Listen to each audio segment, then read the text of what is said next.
it's Dr. William. Grab your markers. Have you ever wondered why? Light through the key area, round, fill in the hip, blend that into the leg. I've got my pen and paper out today. I want to talk about... Okay. Yeah, okay, relax.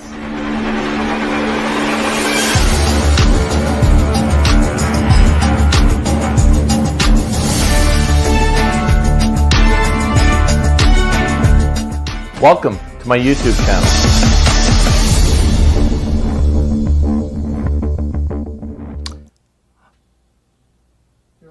Hi, it's Dr. William, and welcome to my live. Tonight we're going to be talking about a mummy makeover. And before I get started, I just want to thank two people that are on the other side of the camera because I forgot to last time. But again, tonight I'm being joined by Oscar and Juan, who are kind of running the show. So I appreciate that. Thanks, fellas. Okay, so as we get started here, I just want to start by showing you a little video that I just filmed earlier. And so just launch that video. We'll go into it, and that's going to set the tone. We're here with a patient. She's getting ready to have a tummy tuck. No, she's not having a tummy tuck. She's pregnant.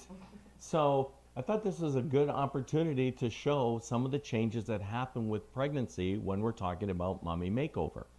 And so one of the really things that comes up all the time is the difference in a regular tummy tuck and a mini tummy tuck.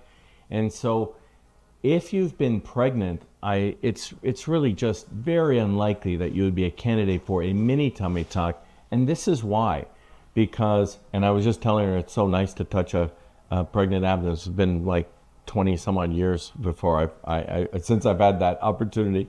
But if you see the changes that have, it's not just that she's carrying her baby in this little spot. The changes to the abdomen are global. So it's why you can't do just a tummy tuck through this little area here, because all this skin is been stretched. Now her skin is super good quality and looks really good, and she's put on a really like a reasonable amount of weight. So if it were to be my guess looking at her, she wouldn't even require a tummy tuck later. But I just want to explain to you and just show you, I mean, everybody knows what a pregnant person looks like, but when you really kind of look at it from a plastic surgery point of view, you see that there is distension of the whole abdomen and not just distension of a small amount. And that's really the reason why a mini tummy tuck is just something that is not performed very often, because most patients have these sort of global changes to their abdomen. We don't really see her muscles. We're assuming here that she does have some spreading of the muscles, and those muscles are the rectus muscles that just kind of move apart a little bit to accommodate, to allow the abdomen to get this shape. And she's had the same changes in her pelvis, in the symphysis pubis, which is that front part of the pelvis, and there's a little bit of cartilage there, and it absorbs fluid and water when a patient is pregnant, and then that also opens up to allow for the descent. She was telling me that his little butt is up here. His name is Ricardo, by the way. At least that's what I call him. His little butt is up here, and he's down in this way. So he's getting ready, and he'll go through his little turns and things like that. So he'll come out with his head coming out. So the pelvis has to open up a little bit for that. So once you get those changes, everything opens up. In most people, things go back afterwards and they join together. They don't always join together perfectly, and that's where you get some diastasis and spreading of that muscle in the abdominal wall. But we are about 2 months away from the big event coming. She works in our office, and I said, "You're pregnant, let's film you." And she's like, "For what?" So, but anyway, thank you so much for allowing us to do this, and we're excited for the arrival of Ricardo, or whatever you finally decide to name him. Big thank you to Ricardo and to Paola for allowing us to use your pregnant belly. She's doing so well, and we're excited for her. But we're talking about mummy makeover. So these are all mummies, that women that have had children that then are finished having children, and they're looking to have something done to their body to go back to their pre-pregnancy state. So I want to get and talk about pregnancy changes, but before I do, just do me one favor. Just tell me where you're watching from. I love it. It's one of my favorite things to know, and I go back and I look through, and it's kind of cool because we get people from places you just don't even expect would be watching. So just drop a little comment and say where you're watching from. That would be kind of cool. We're in Miami, Florida. So let's get started and talk about the pregnancy changes. And so when we talk about a mummy makeover, that's what we're really talking about, are what are the things that we can do after somebody has had a child. And this is a huge topic. Essentially, we're going to be talking about every single operation that I do. And so we're going to go through a lot of these things in a cursory way so we can make sure we cover everything, and we're going to see some results as well. And we're also going to have opportunity for you to ask questions, and we'll probably have 2 or 3 question sessions throughout the live, and we'll get into those. So let's talk about the changes that happen to a female after having a child, and we're going to talk about changes of the breast, and we're going to talk about changes of the body. And all of these things result from when you get pregnant. It's not, when we're looking at that video, it's not just the baby that's there, but it's also the placenta, and it's also the amniotic fluid.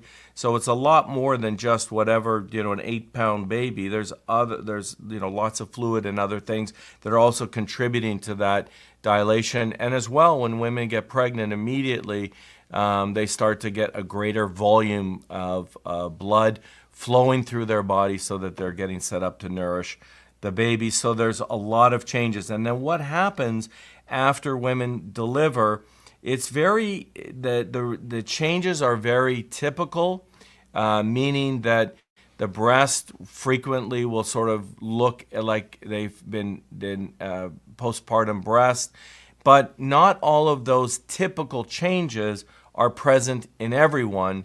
And it's always amazing. You can have patients that have, 5 children and their breasts look like they've had 5 kids, but their tummy looks like they haven't, and vice versa. So I'm going to talk about all these changes. Not everyone that's had a child will have these changes. Some people will have relatively minimum changes, but these are sort of in general, sort of a catch-all for things that happen to the breast.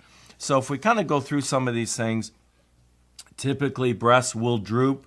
There's a huge variability as to how much a breast droops, and that can be just a little tiny bit, and sometimes we don't even need to do a lift because there's been a relatively small amount of droop, all the way to people that need a full lift. Typically, there's loss of volume. So your breasts can be in a situation where they're sort of thinking, hey, we're finished having kids. We don't really need to be doing what our primary responsibility is. And so you can get some deflation and some emptying out. That's a very common change. Areolas can be enlarged for women that get quite a substantial increase in their breast size when they get engorged with milk, or if they're breastfeeding, you get large areola. You can have, with the loss of volume and with droop, you can get a emptying out of the breast and a loss of cleavage, of course, stretch marks, and just general sort of an emptying that we see after pregnancy. With the body, everyone will know there can be excess skin, particularly women that will have multiples or have, so twins or triplets, or have multiple children. Diastasis, that's something we'll get into tonight and explain that as well. That's where you get the separation of those muscles in order to accommodate the baby, stretch marks. And sometimes patients will have relatively few changes to their abdomen, but they may just have a little bit of crepiness above their belly button. So those are all the changes with pregnancy.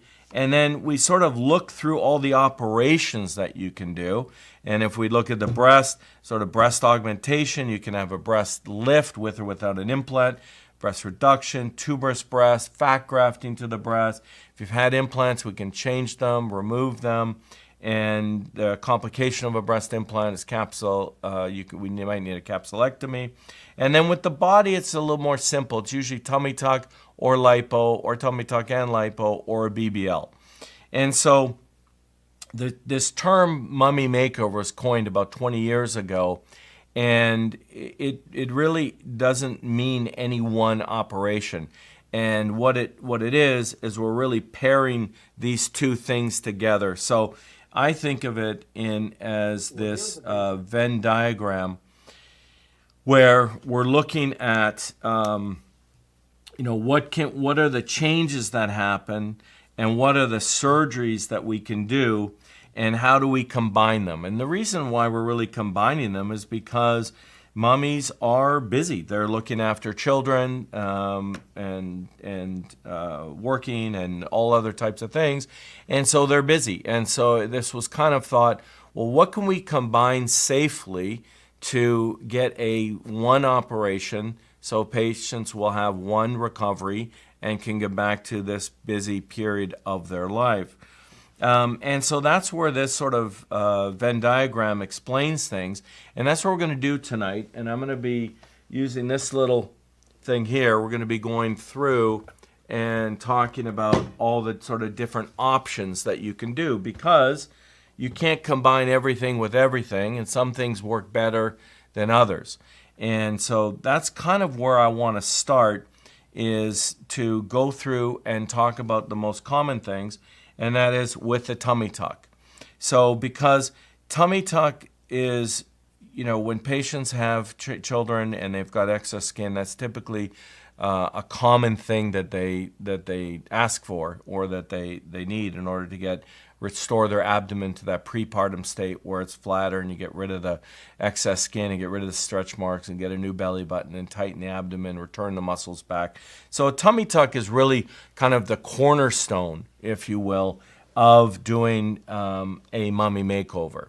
Now, that doesn't mean that every patient who has a mummy makeover needs a tummy tuck, and that's certainly not the case, but it's kind of, it is sort of started out as, okay, well, mummy makeover, that's going to be a tummy tuck, and then whatever we're going to add to the breasts. And so it's kind of evolved now so that it's not just that, it can be lipo, and we're going to go through this. But let's start with the tummy tuck. We've got to start somewhere. I'm just going to run through briefly these little steps here to show you schematically, and then I'm going to show you a quick video in the operating room of the actual steps. But it usually begins here. I make an incision around the belly button, and then incision down low in the bikini line. And then what we do is we lift all of that skin up. We expose the underlying muscles. And I'll show you on here too as well in a moment, because I really want you to kind of get a handle on what this is.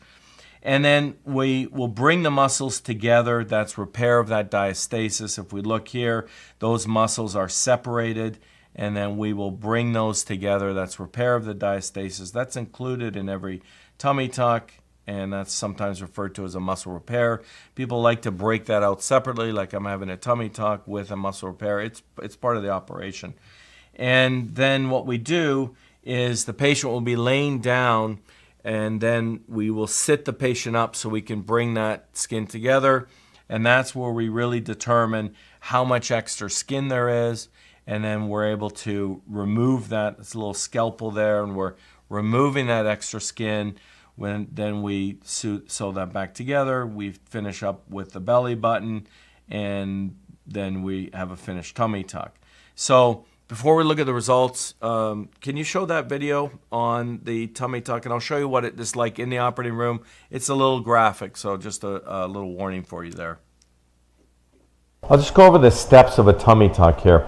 So the first step is I make an incision around the belly button. You don't see her belly button now, but I'll show you in a minute. So I make the incision around the belly button. The next step is to make this low incision here. So this is, her feet are down here, her head's in that direction. So it's a low incision right in this area. And then the next thing that we do is we then start to carefully lift up the abdomen, the abdominal skin from the abdominal wall. Now, if you're going to get into a C-section, you're going to get into that in this area here. And there's some scarring down there, and that's what a C-section scar looks like. It's pretty common, and so I'll go through that. It's not here, but I'll go through that. And then we gently and carefully and lift up the whole abdominal wall, so all the muscles. And then when we start getting around the belly button, it gets hard to see. So then we make this incision here to open things. Okay, so now things are open, and it makes it much easier to carry out the rest of the surgery. So then we go through and we lift all this skin all the way up, and we get up here, and that's the lower part of her breastbone. So I'm going to keep my hand here, and I'll show you on the outside. So these are her breasts. We just did a little fat grafting to the breast. And this is her sternum. This is her breastbone. And as it starts to end, that's the limit of the superior dissection. That's as far as we go at the very top. You can actually see my finger down here. So those two, now my fingers are touching here. If you see on the inside, I can't lift it up.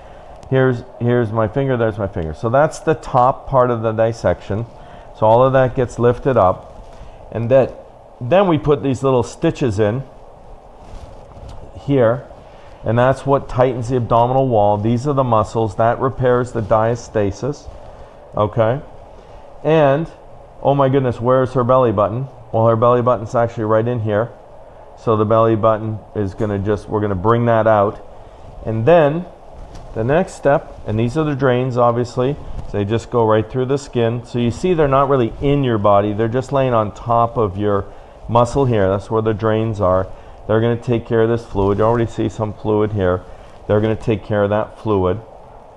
And then we're going to, not now, but eventually we'll sit her up. And then when we sit her up, all of that skin goes down. So you see this is where her belly button was, and all of that skin will be removed. So then I'll make an incision here to remove all of this skin, and then I'll make an incision here to remove all of this skin. So now we've got the skin out of the way, but we still don't have a belly button. So the belly button's going to come out about here. So you can see that we're not moving the belly button because the belly button stays. Here's her belly button here. Okay, I'm going to just pop that out in a second. So here's her belly button here. It's going to stay, but it's going to come out right through a little space right here. And so her belly button is her belly button, but it'll be brought out through a new opening. But one other point I want to bring up, and people ask me, well, when you do a tummy tuck, does that affect the breast? Does it pull the breast down? No, it doesn't.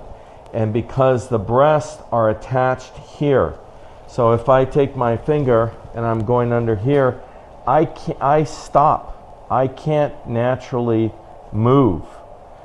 My finger is right in here underneath. You see my finger moving?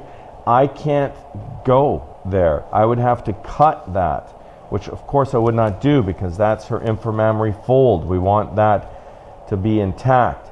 But when we do a tummy tuck, people ask me, well, does it affect the breast? No, it doesn't, because that is stuck to her and that's onto her ribs. So these are very, very strong attachments. So when I go and I pull and I remove the skin, it's not going to change the way the boobs move. So, in a nutshell, that's a tummy tuck. I'll just go over the steps of a tummy tuck here. So the first step. Okay. Hope nobody was eating dinner then. She'll be okay. I'll get back to her later after the live. Okay, so let's get back to it. So those are the steps of a tummy tuck. So let's look at a couple of results. And yeah, I filmed that earlier. Okay, let's look at some of the results here. And essentially, you just saw what the operation is, and it's not a complicated operation. We're just simply lifting up the skin, tightening the abdomen, removing the skin, bringing the belly button out. And so here's a patient, pretty typical result, I would say. And if you just look at her after, people will say like, whoa, what about her belly button? But if you look at her before, that's her belly button. And that's a really interesting point because not everybody after a tummy tuck gets a good belly button. And it depends on what your belly button is. There are things that we can do to make the belly button look a little bit better. But for some patients, if they have a little bit of a prominent belly button, they'll have a prominent belly button afterwards. But these are typical results. If you look at her before photo, you will see all the things we talked about with the extra skin, the stretch marks, the sort of a little abdomen, a little bit more distended. Some patients really have quite a bit of diastasis recti, which is where you get that separation of the abdomen, of the abdominal muscles, the rectus muscles. If we sort of look at that here, if you have the rectus muscles, and those are those paired muscles that run down the front of your abdomen, those are the ones with little inscriptions, we call it, and give you the six-pack. And they can be splayed, and that's what's called that diastasis. And that, you can see here, she has a fairly prominent abdomen there. And then after, her abdomen is quite flat. Now, she's also lost some weight because she's lost some of that internal visceral fat that's also going to give her some of that distension. So I don't want you to think that she went from A to B strictly with repair of the diastasis. She also lost some weight. But it's really important to understand that this diastasis, when we go and we put the little stitches in here and bring this together and tighten it like a corset, will help you get a flatter abdomen. And it's a pretty powerful maneuver. And then I usually will combine my tummy tucks with liposuction for those patients that have some residual or some excess external fat in the sides and the back. And I used to, a long time ago, I used to do my tummy tuck, and then I always did a little bit of lipo on the sides and the flanks. But the results were kind of disappointing. You can't really get all of that area without going into the back. The flanks really extend all the way around. So I don't do that anymore. If I do lipo with the tummy tuck, I'll do a little bit of lipo in the upper abdomen, and then I'll do lipo 360. And that really, the way I explain this to patients is removing the skin and tightening the abdominal muscles. That's kind of for you. You're going to appreciate that every day, getting dressed, everything else. But if you really want to change your shape and have a more dramatic result, that's where the liposuction will come in. You can have some pretty dramatic results, and you can have patients that really look to be much heavier than they actually are because they have that extra skin that's hanging over top. And so these are all sort of pretty typical tummy tuck with lipo results. And then it's nice. And I like to do that, either do the tummy tuck with a lipo, or I'll do the tummy tuck first and I'll do the lipo 6 months later. One of the things is kind of a subtle point, but I think it's kind of important to understand. So if you do a tummy tuck with lipo 360, remember I just said I do a little bit of lipo in that upper abdomen. So if we let me just draw that here. So let's say that, here's someone's abdomen and here's their belly button. And if they have quite a bit of fat in this upper area, then I will do some lipo in there at the time of the tummy tuck, because I want to thin that tissue, because you saw when that tissue comes down and I have to cut it off and then I'm going to sew those two edges together, I want those two thicknesses to be similar. And if for some patients they'll have a lot of fat in the upper abdomen, much more than the lower abdomen, there'll be a huge discrepancy when I'm trying to sew them together, and you have to cheat and do a few things, and you can get kind of a little ridge there. So I like to try to thin that out to get it to match better. But for patients that have a lot of fat in that area, I can't remove all of it. And so those patients, I recommend, instead of doing the tummy with the lipo at the same time, I'll say, let's do your tummy tuck now, and 6 months later, I'll come back, and then the blood supply to the abdomen is good, and I can lipo everything. And that way I can really clean out that fat, particularly in that upper abdomen, and I lipo everything. So most often I do what's called a tummy tuck 10 or a tummy tuck 360, which this part here obviously refers to the tummy tuck. This part here refers to the lipo. The 10 just means 10 areas of lipo, which is the same as a lipo 360. But for some patients with heavy fat in the upper abdomen, I'll do a tummy tuck and then 6 months later do their lipo. Or if they want the fat transferred to their butt, then I'll do a BBL. So, okay, let's take a look here. Again, you see kind of similar findings, and that is, it's really no different. Somebody has appendicitis, they're going to come into the ER, and they're going to have a tummy ache that didn't get better, and they got pain localized right lower quadrant, they're not hungry, all these types of things. And when we look at patients after pregnancy, you start to see the same changes. It's different it's not exactly the same from patient to patient, but in general, stretch marks, extra skin hanging over the belly button, extra skin hanging over the waist. Some of the fat that's in that skin that's got a lot of stretch marks in it, and patients that have been pregnant, I sort of call that a doughy skin. And sometimes the fat with lipo, it's difficult to remove it in that case. So if patients have too much extra skin, I can't just do lipo, we have to do a tummy tuck. And I know there's a large group of people there who don't want to have tummy tucks, and they don't want to have the scar. But in my experience, if you have extra skin, you're going to look much better with a tummy tuck than you are with lipo alone. I'm going to show you a slide in a moment of somebody who had it's had lipo, and they should have been had a better result with the tummy tuck, but they didn't want to have it. And people make their own decisions and have their own reasons, and that's fine. And I try to work with them, but I usually will try to recommend what I think is the best option. But here's someone here.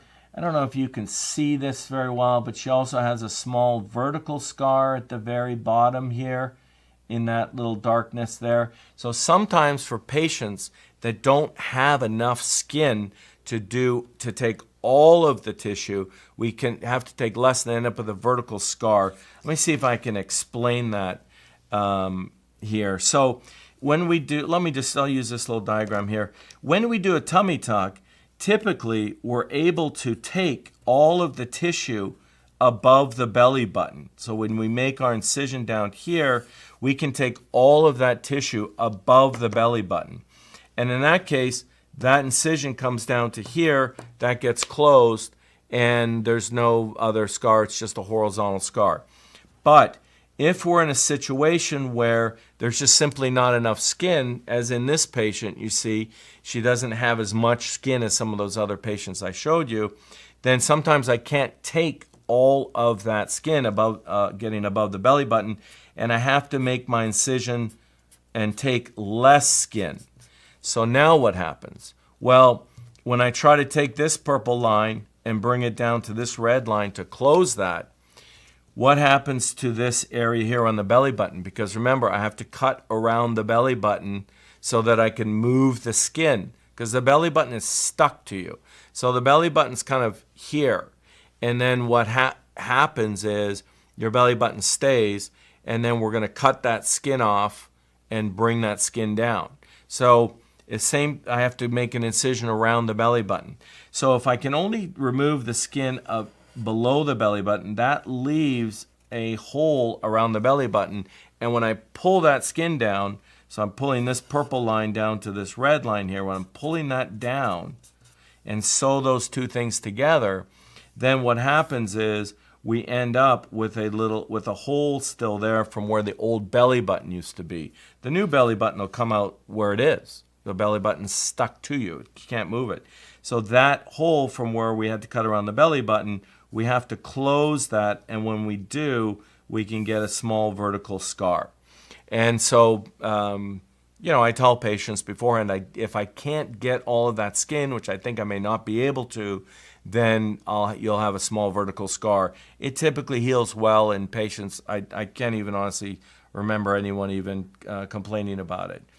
So again, same thing, tummy tuck, lipo, removing that skin and rejuvenating the belly button. If you look at her belly button in the before, there's sort of that skin that sometimes the skin can get tethered. So the belly button is anchored here. So this is sort of your belly button stuck to your abdominal wall. Well, this is a point of fixation. That is stuck to the abdomen. So whatever's over top can droop over top of it, the skin. So you can end up with having some skin that kind of droops over top of it a little bit, even if someone doesn't even have enough skin for a tummy tuck, and they can still have this, where you get a little bit of this crepiness or this sort of skin here that droops over the belly button. And so that's pretty common. And if you have a tummy tuck, then we can get rid of that skin. And then we can, as you see here in their after photo, then we just bring the belly button out through good skin and there's nothing hanging over top.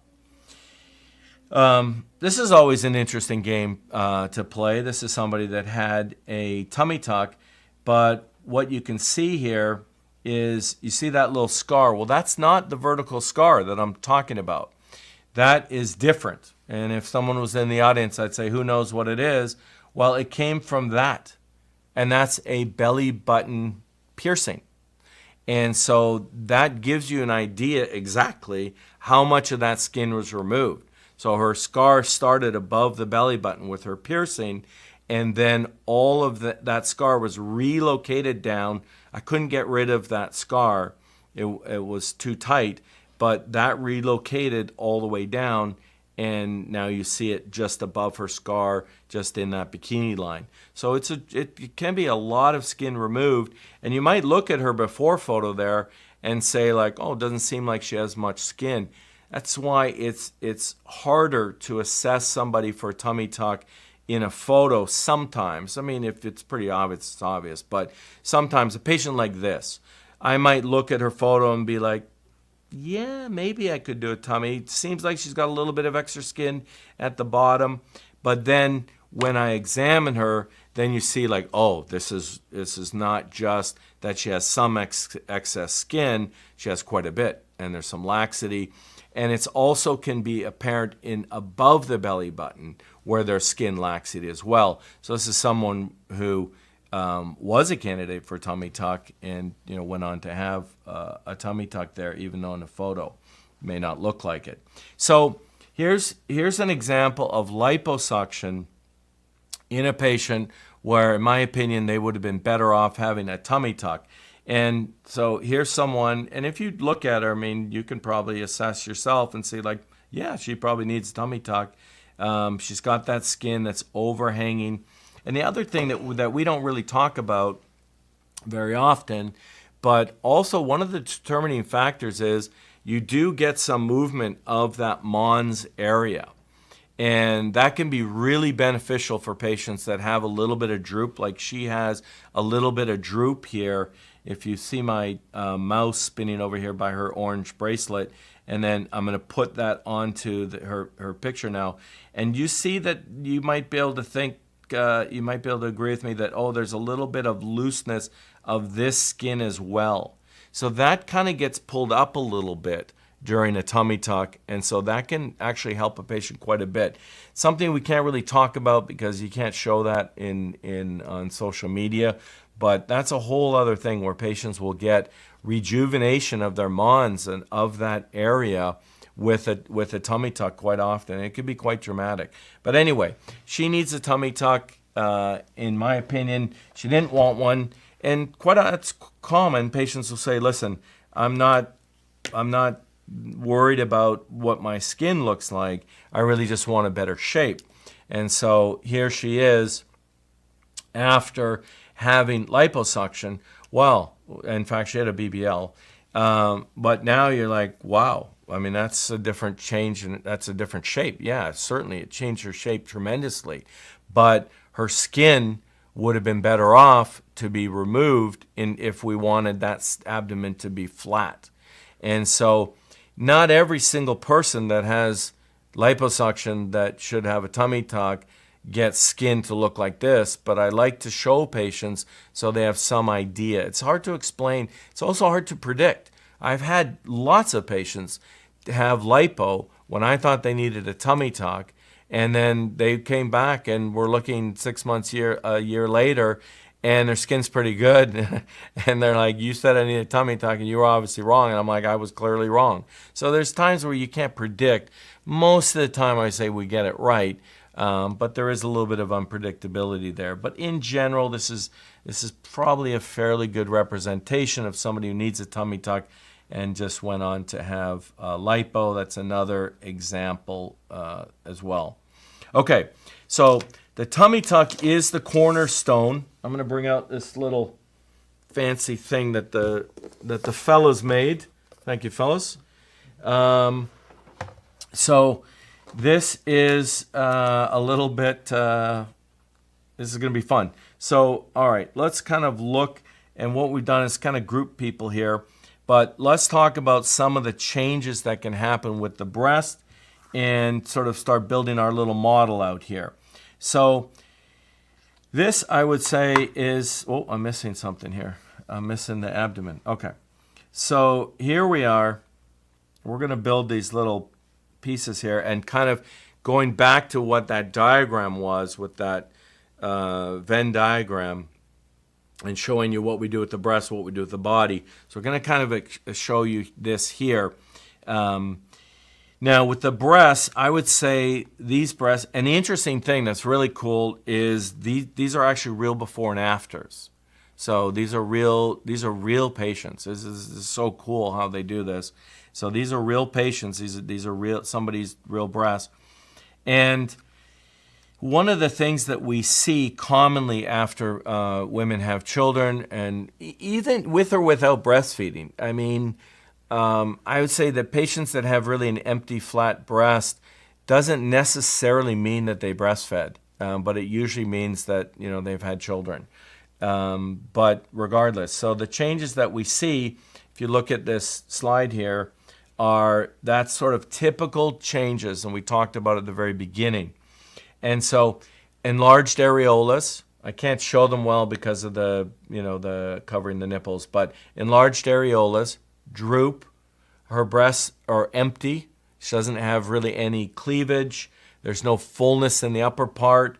If you follow my mouse here, it's starting down in by that OG lipo sign, and if you look up here, I'm going to start on the photo on the far side, it's almost like she has a band that's going here, and I see this quite often where that footprint of the breast, where the breast sort of belongs, is just dropped from there. And when it just drops, it just leaves everything behind it empty and with that cleavage. So her breasts have droop, they're empty, there's no cleavage, enlarged areolas. So that's somebody who's good for a lift. But that's essentially, if we look here at this little model here, here's somebody with that same kind of problem where her breasts are empty and there's lack of cleavage, there's no volume, and so then that patient is a good candidate for good candidate for this operation. Let me show you this before I got those two changed. I'm going to use this one. I think it shows it better. So here we are. Here's a breast. It's empty, no cleavage. It has a droop. And then what we do, instead of that, we can do a breast lift with an implant. And these are real people. And so what you'll see, obviously, is you get a restoration of her volume. So you get nice full volume in the upper part of the breast. The nipple and the areola are relocated to the correct position. And you get better cleavage. And this is the little scar that's going here. It goes around the areola, down and underneath. I don't want to use that pen. And so that's a breast lift with an implant, and that scar pattern looks something like that on her breasts.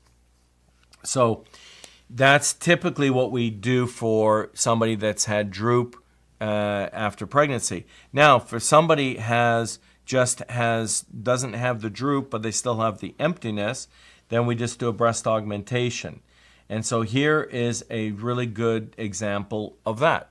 And so here's a patient. So she doesn't have the droop to her breast, but she has the emptying. So she has the lack of the volume in the upper pole. You can see that in her before photo. And so when we do a breast augmentation, straight breast augmentation, just put an implant in. In this case, it's under her muscle, and the incision was underneath her breast. And now what we do is we get a restoration of those breasts, and so we get that nice full breast reestablishment of the cleavage, and we're just correcting and I hate to call them problems, but just correcting the issues that arise after having children and when your breast empty, and that's where the implant is really good at filling that out. For women that have less loss of volume after having children and still need some cleavage and still need some upper pole, that's where fat grafting enters. And that's where we can do fat grafting to the breast. And so if you've lost the volume but you don't have droop, so let's just say you have loss of volume but you don't have any droop, then your options are an implant, and that's what we see here. But then there's also option to have fat grafting. So fat grafting to the breast is different because if we look at her breast here, let's say that's a breast, and we have this loss of volume up in the top of the breast, and we have this loss of cleavage, but overall the volume's okay, and the patient doesn't really want to be significantly bigger, that's a perfect fat graft case. So that's where we can do lipo, take the fat, make it into the correct particle size, transfer it into the breast. But if we're looking at an implant, we can be in that sort of the average implant in the United States is 375, but we can't put that amount of fat into a breast at one time. So the fat grafting is more like 75 to 125 cc's, something in those range. But we can be strategic with that fat, and we can place it in that upper part of the breast, and we can place it in the cleavage. So that's a nice little technique for women that have had kids and they want to have some more cleavage and they want to have some upper pole fullness, but they don't want an implant or they don't want to be significantly larger. Fat grafting is a really good option for that. So here are some sort of results from breast augmentation. We're going to kind of go through some of these quickly because I want to sort of move on from this. But again, you'll see same sort of situation in her before photo. You see some of that emptying out, some of that loss of volume in that upper pole, cleavage goes away. And so an implant is really good to just restore that easily. Now, so not every patient who is postpartum, who's had a kid, needs a lift, and not everyone is a candidate for an implant, for a breast augmentation. It just depends on where you are. But now we'll talk about the patients that have the loss of volume and have droop. But this might be not a bad time. Can we take a couple of questions at this point? Let's do a few questions. And I have still a list of things I want to get through and talk about. And I got to get through all these models. But let's take a few minutes and let's take some questions and see where those take us. Thank you so much. And I go to the bottom. Is that the deal? We think? Okay. Okay, Ms. Harris, yes, Lloyd, so I need fat transfer to my breast. It's really a good operation. It's a very easy recovery. The lipo is your breasts are really not going to bother you. It's a lipo that is difficult recovery for a few days. Tuberous breasts, I'm going to be talking about tuberous breasts. We're going to be getting to that. Let's see. Does doctor recommend the right breast size to the patient if they go in wanting smaller boobs, but the size they want is too small? Yes. I mean, I have a different way of choosing implant size, I think, perhaps than maybe some people do, because I'd like to have the implant exactly match the breast. And so I don't pick out my implant size exactly before I go to the operating room, and I create the pocket, and then I use a sizer to see what the breast will look like and what's the perfect implant. So we will talk about it in a general sense, but I always say the final decision for the implant size is based on your breast. Okay, yeah, we talked about that. What should you do to prepare for a tummy tuck? I have a tummy tuck guide. I have a guide for almost everything. I'm not quite finished making them, but I have a guide for almost everything. So we will put a QR code on at the end of the video, or link it in the comments, or whatever these fellas do, and that will have an excellent description on how to prepare for a tummy tuck, including what to buy, how to build your nest, what supplements to take, what you don't need to do, what you don't need to buy, exercise, all of these types of things. I have good exercise videos on YouTube for exercises before and after tummy tuck, before and after BBL, that are also really helpful. And you if you're planning on having a tummy tuck, you should be doing those core exercises. So just look up the exercise video on the tummy tuck on my channel, and you'll see that, because it's a really good set of exercises. Yes, it's all my work. Somebody was asking me, can somebody with sleep apnea get surgery? You can. We have to take, sometimes we'll have patients bring their sleep apnea machine, so we can put them on in recovery, and we also need to get clearance to do that. Christina Jones, can you explain how the fleur-de-lis tummy tuck is done and when it would be recommended? Sure. So in general, a tummy tuck is removing skin. Let me just move this here. A tummy tuck is going to be, if you have let's see, could I do this? Yeah, this will show it better. Am I going there? Okay, we're good there?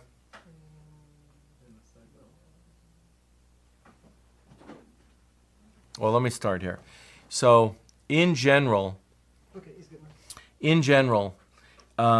when you have kids or you gain weight and then lose a lot of weight, then what happens is most of the excess tissue is in this way. It's in the vertical. And so that's why we do a tummy tuck, and I showed you, we pull this down and then we remove that skin. So that's a typical tummy tuck. But for people that have really stretched out their abdomen, they can also have excess skin after they lose all of that, or after they have a baby. They can also get it in the horizontal direction. So not just this vertical direction. This vertical direction is fixed with a standard tummy tuck. If you have extra skin in this way, then that skin, you'll have extra skin this way. And so we have to make a vertical, is this okay? Yeah. So we have to make a vertical incision here. And so let me just draw that for you. So here, if we're doing a tummy tuck, we're going to have a scar here. That's removing that skin that's in that vertical direction. But if you have a lot of skin in this direction, then we also will make, I lost my pens. Oh, there we are. Then what we'll do is we'll make an incision this way. We'll cut out an ellipse of tissue to remove that extra skin in that horizontal direction. And so your scar is like this. And that comes from, the reason it's called a fleur-de-lis is it comes from an actual, that sort of French, I don't even know the exact thing, but anyway, so it comes from that. That's why it's called a fleur-de-lis, because that's a fleur-de-lis, and you end up with this scar.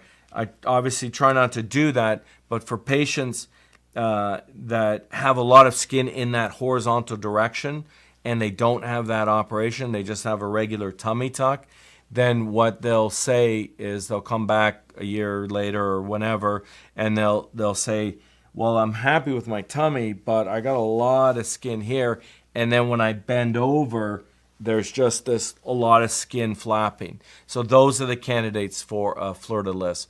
You can do it all at once, but if you've had a tummy tuck and you have extra skin there, you can just go and do that vertical component. Most people don't want to have a vertical scar down their abdomen. 20 years ago or longer, we a lot of times when patients have had surgery for bariatric surgery, they would have that through a vertical scar, a big scar like this, to do that gastric bypass. So it was never a problem, patients to do a fleur-de-lis, because patients already had a scar there. So you weren't adding a scar, so they didn't really care. But now with everything done laparoscopically, we don't have those scars, so it's less common to do that. Okay, let me take 2 more questions, and then okay, Belky said, can you do tummy tuck and the lift? Yes, I'm going to be putting that model together in a moment to show you all of the combinations. And can you go back to work 6 months after BBL? You can go back to work a week after BBL. And Sarah Pravina, what does aftercare look like? I have too much stuff to get through to talk about the aftercare. I am very interested in recovery, and I have a OG recovery, which I started because I really think there's a need for it. So I'm all about the recovery, but I just can't get to all that tonight. But again, we'll put up some QR codes for the guides, and then there's tons of information there about guides. Okay. And someone was talking about tummy and BBL at the same time. We're going to talk about that as well in a moment. Let me put that down. Let me get back to this, and let me get back to our little model here. And I guess this is as good time as any. We'll just give the breast lift a moment. I'll get back to that. But this is as good time as any. Let's talk about some of these combinations do you have something that I can just clean that with? Let's get back and talk about the combinations that we can do here. So, and this is going to go back to the Venn diagram. I used to have a professor, Dr. Zen. And this is going to go back to that kind of diagram where we're looking at, these are the things we can do for the breast. These are the things we can do for the body. And then this here is your mommy makeover. So that's your breast, and that's your body, and so these are the operations. So let's look and see what ones we can combine, what ones work well, and let's see what ones we cannot combine. So I'll use this little thing here, and we'll talk about it. So, okay. So let's say this is you. You've got some, let's just talk about, you've got some hip dips. You've got some, let's give this one here, some extra skin. So you got some extra skin, you got some hip dips, and maybe you have large breasts that are too big for you and they're droopy and you want them smaller. Okay, so the combination here that we would do is there's a few things we can do. And there's things that we can combine and not combine. So let's just take a look at that. So with the combination, if your breasts are too large, then that's where you have a breast reduction. If your tummy, you've got extra skin, that's where you have a tummy tuck. And what about the hip dips? Can we then go and do a BBL? That's a no-go. That's a no-go situation. So you are going to be here with your large droopy breasts. We can do a breast reduction, no problem. Extra skin, tummy tuck, and lipo. You can see how I lipoed her. Now, I can't do give a BBL and fix the hip dips at the same time, because with your breasts and doing a breast reduction, I'm changing the blood supply to nipple and the areola. I don't want you to lay on a breast reduction on your breasts. I don't want that pressure here. I want that to be not pressure on the nipple and areola to compromise the blood supply. And if you have a BBL, you have to lay on your tummy. And you can't lay on your tummy with a tummy tuck. So that's why I don't do a breast reduction, or I don't do a lift. So let's kind of build out another little model here. Let's say this person, instead of having breasts that are too big, she has droop. Okay, so instead of a breast reduction, she's going to get an augmentation with an implant or with fat grafting as well. We can do the tummy, we can do the lipo. So we can do the breast lift with an implant, the tummy, the lipo. Again, no BBL, same reason. I don't want somebody laying on a breast lift because we've changed the blood supply when we've lifted the nipple, and so that also is not good to combine with, or I don't combine it with a BBL. So someone just asked, well, can you combine a tummy tuck with a BBL? So here's your tummy tuck and here's your BBL. So can you do that? Yes, you can. You combine a tummy tuck with a BBL.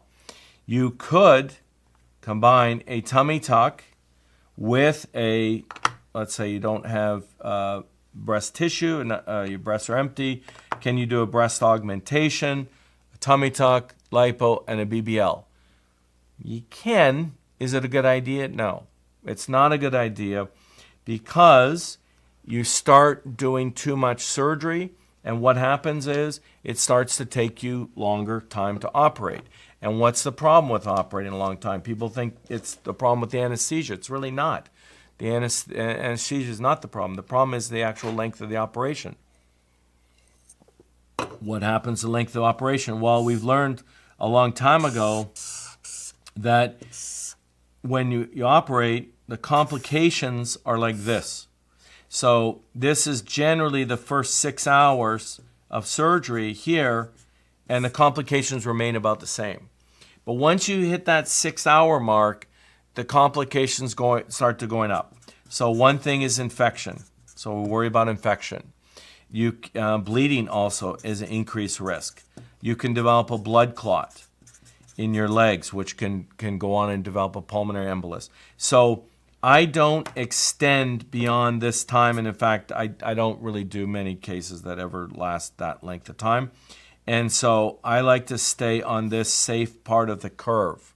And the problems that you see, because I've seen them many, many times, and they're great surgeons in the DR. I'm not shitting on the DR surgeons because they're good, but what I do see is they will combine a lot of surgery, do a thigh lift, a breast lift, a tummy tuck, BBL, arm lipo, and then the patient is just completely debilitated. They're not able to be mobile, and they develop a litany of complications, and some of them pretty bad. So you have to be a little bit smart as to keeping the time down to minimize the complications and keep everything safe. We want you to have one recovery. We want you to get back to your kids and get back to your life and do that type of stuff, but we don't want that to come at the cost of having a significant problem. So I don't do a BBL with with that amount of surgery.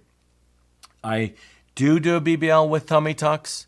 I don't include the breast. If I do a BBL with tummy tuck, that's all I'll do. I think it's much better to do a tummy tuck first and do a BBL 6 months later. It's a better recovery. I think you do get a better result. But there are patients who want to have one recovery, and I do a tummy tuck and a BBL if they know how to recover. And because you can't lay on your tummy with the tummy tuck, you can't lay on your back with the BBL, you can't lay on your sides with the BBL, so how do you do it? So patients will typically recover in an anti-gravity chair, which there is no such thing, but they'll have a hole in the bottom.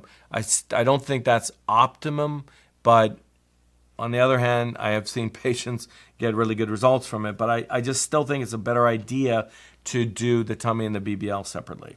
But okay, let's get back here and let's look at this patient. And let's say this patient came in and she had some droop to her breast and she had some droop to her skin and she had some hip dips. So if we're kind of keeping track, well, what operations would she need? She would need what we call a masto-aug, so that's a breast lift with an implant. She would need a tummy tuck with lipo, and then a BBL. Well, I just said that's too much surgery. I would never combine that. So what is the best sequence of events? What is the best way to address all these issues? She wants her breasts to be higher and fuller. She wants her abdomen to be flatter and her waist smaller. And she wants her butt to be prettier and her hips filled. Okay, so what's the best way? The best way to do this is to work on the front first. And so that's what I'll do is I'll say, let's put the BBL aside and let's work on the breasts and the tummy. And we work on the front. So the patient will then go on and they'll have a tummy tuck, and then they'll have, whatever surgery we're doing here. Where's my lift? Here they are here. These are good looking boobs. And so we're going to have a lift with an implant. We'll have the tummy. And then what I'll do is I'll hold off on the lipo. And we won't do the lipo. And we won't do the BBL. She'll leave the operating room with those hip dips. Here's her hip dips. And her waist is not going to look as good as you see here. Her waist is going to look maybe a little bit, I don't know. Let's say she looks like that maybe. She's had her tummy tuck. It's not a very good tummy tuck, but she's had a tummy. She's had her breast done. Still has the hip dips because we didn't do a BBL. And I didn't do lipo, so she still has that shape. If we're going to come back for a BBL, we want to do the lipo later. We can't do the lipo at the time of the tummy tuck because then we're throwing out all the fat. Sometimes people think, oh, you can't do a BBL after a tummy tuck. No, correcto. You can do a BBL after a tummy tuck. It's easy. Well, people say, where do you get the fat? I get the fat from the exact same place. We're going to lipo 360. So when you do a tummy tuck, you're getting rid of that skin and that fat at the bottom. That's that doughy fat and skin. It's not even good fat to use for BBL anyway. So we get rid of that, but now we still have all the other fat on the abdomen and all the fat on the sides, all the fat on the back. So then what we do, we did the lift, we did the implant, we did the tummy tuck. Now we come back 6 months later, and that's when I do the BBL. So that's when she's going to get the better shape from the lipo, and she's going to get the better shape of her body. And she'll get rid of, so she'll kind of go from this to this, and that's when we've added the BBL. And remember, the BBL includes lipo, even though everyone says lipo 360 and BBL, BBL includes lipo. And so that's how you can get that result by getting a breast lift with implants, tummy tuck, lipo, BBL. You can get all of that at once, or you can get all of that, but in 2 different sessions separated 6 months apart. So that's what I think is a better sequence of events for doing that. But most everything else we can kind of combine together. So if someone has a tuberous breast, and has extra skin, or let's say they don't have a lot of extra skin, they just have a little bit of extra skin, they don't need a tummy tuck, then what we can do is we can just do a corrector tuberous breast. Okay, I'll put that over here. Corrector tuberous breast with an implant. We can do lipo to get rid of the fat that's there and also reshape the abdomen. And can't do a BBL at that time. Again, the breast, when we're working on tuberous breast, we're changing the blood supply. And so I would not do BBL, so patients would still have that. Then we come back 6 months later, and we could do a BBL if the patient wanted. Let's say the patient doesn't have hip dips, and she doesn't want a BBL. So can we do the lipo and do the breast at the same time? Absolutely. That's a very common, combination. So let's talk a little bit now about the breast lift. And so we're talking about this person going from here to here. I'm going to move these so you can kind of see this. So we're talking to a patient going from here to here, and we'll kind of go through a few examples and explain that. There's a couple different types of breast lift. There is, but what it depends on is it depends on how much droop you have. So the take-home message is the more droop you have, the bigger the scar. So if you look at this slide here on the screen, you'll see, let's kind of redraw that a little bit here. If you have somebody here that has normal and then basically essentially things keep sort of moving down, well, as things kind of keep moving down, then the scar needed to lift the breast is going to get bigger. So for people that just have like a small amount of droop here, okay, just a small amount, then we can do what's called a concentric mastopexy. And that is a lift of the breast, but only the incision pattern is around the areola. So they're just left with a single incision around the areola, and we can just do a little lift of the breast. We can add an implant at that time, so we can do a concentric mastopexy with an implant. We can do a concentric mastopexy with fat, either way. And if I do a concentric mastopexy with an implant, then I also make an incision underneath because I prefer to place the implant through that incision. It's cleaner, it's safer, it's less complications. So that would be the scar pattern. But as you start to move on and you get more droop, you're going to get a bigger scar. So the bigger scar, sometimes I don't do this, but sometimes patients will do what's called a lollipop. I don't leave this.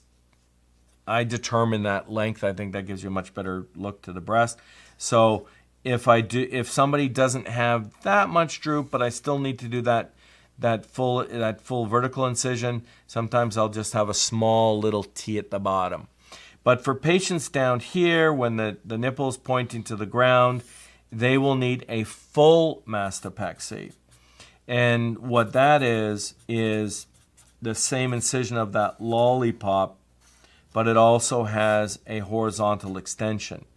And the interesting thing to me, and I've gone over this before, but in case you haven't heard it, the interesting thing to me is obviously patients are concerned about that scar, every single person. I don't want a scar down the middle of my breast. Well, who would? Obviously, that's not optimal, but it's necessary to get the shape.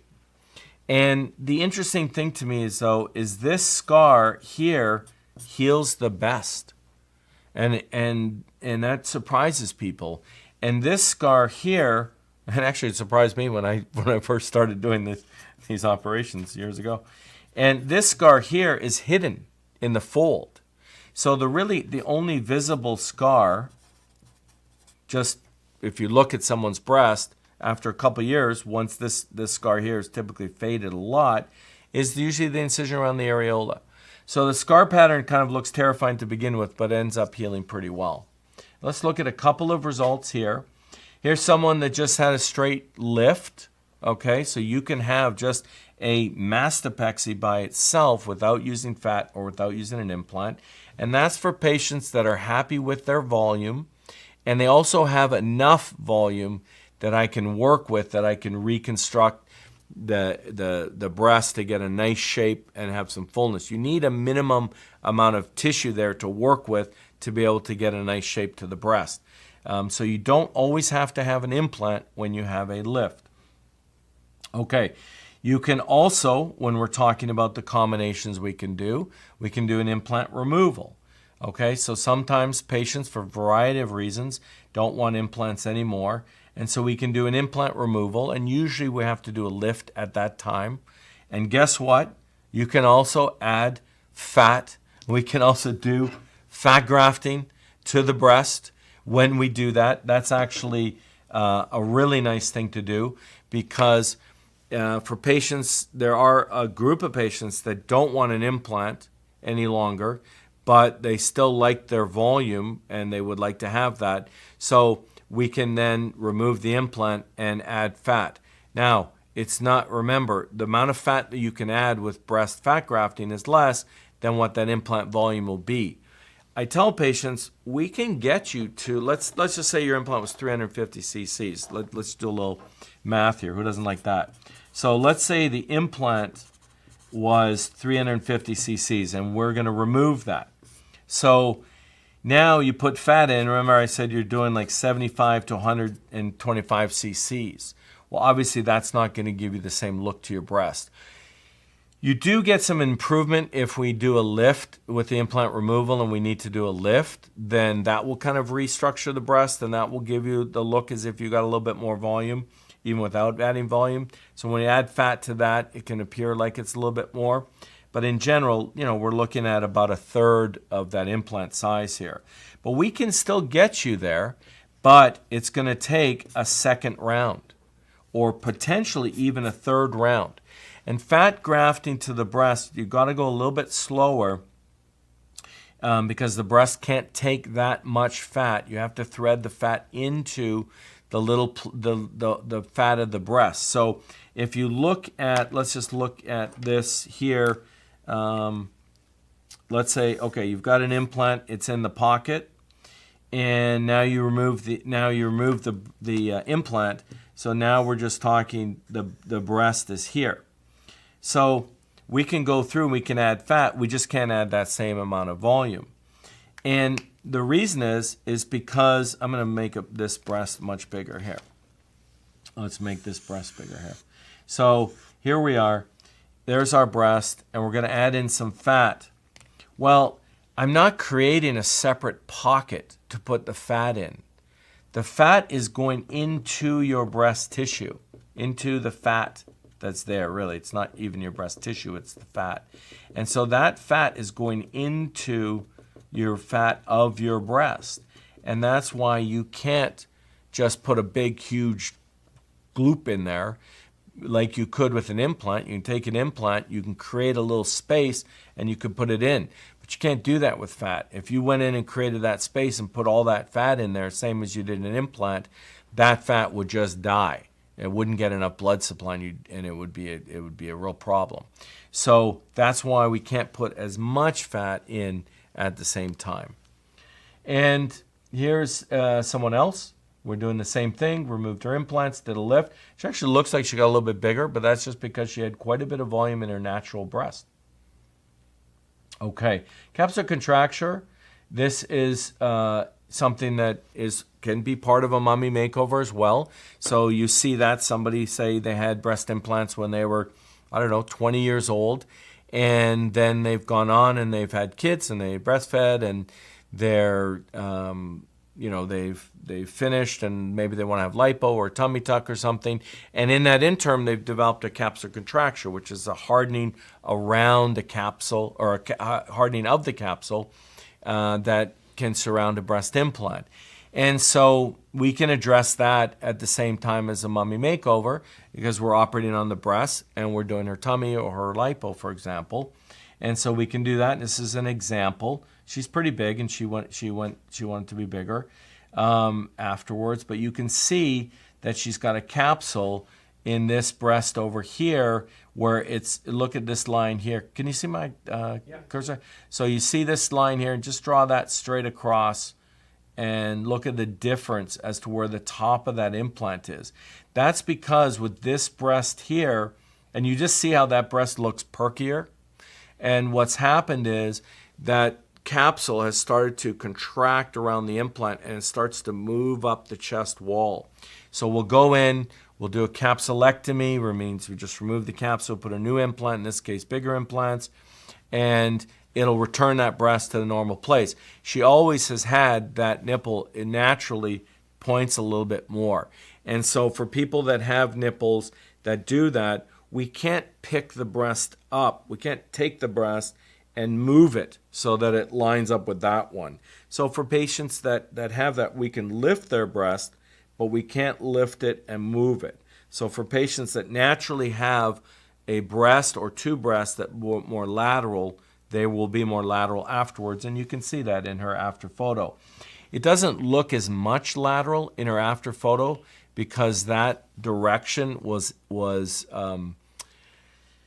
what am I trying to say? That it was made more conspicuous by the capsular contracture. It's made more obvious to have that nipple pointing there. And once we corrected the capsular contracture, we couldn't move it, but it just gave the illusion that it's in a little bit better position. Now there's same kind of thing. Here's a patient over here, and you see how high this is here. And if we compare that to the other side, it's like a big difference.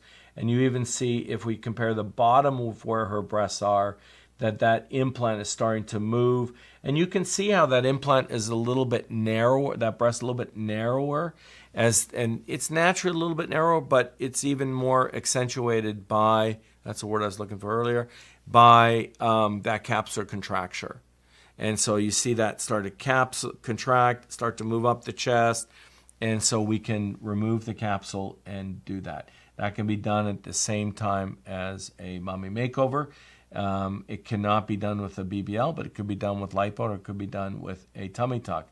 And here you see her photo from the side, and you can see how the implant starts to move north, and the breast will then go south, and you'll get a disconnection between the location of the breast and the location of the implant. Now in our after photo, what we've done is we've removed that capsule. We've allowed the implant to come back down to its correct location. So the implant's in the correct location, and then we did a lift to bring the breast up to the correct location. So those two are together. We always want the implant to be centered underneath the breast. We don't want the implant, in this case in her before, to be higher, or you get that separation between the implant and the breast and it starts to look funny. And we will call that a waterfall deformity, where the water, looks like the water's kind of flowing over. We can do implant exchange as well. Let's take a break again. Let's take a few questions at this point. We'll talk about some implant exchange. Still have a lot of things to get through as usual. But let's take your questions, because I like taking your questions, and I know that you want them answered. So let's do that.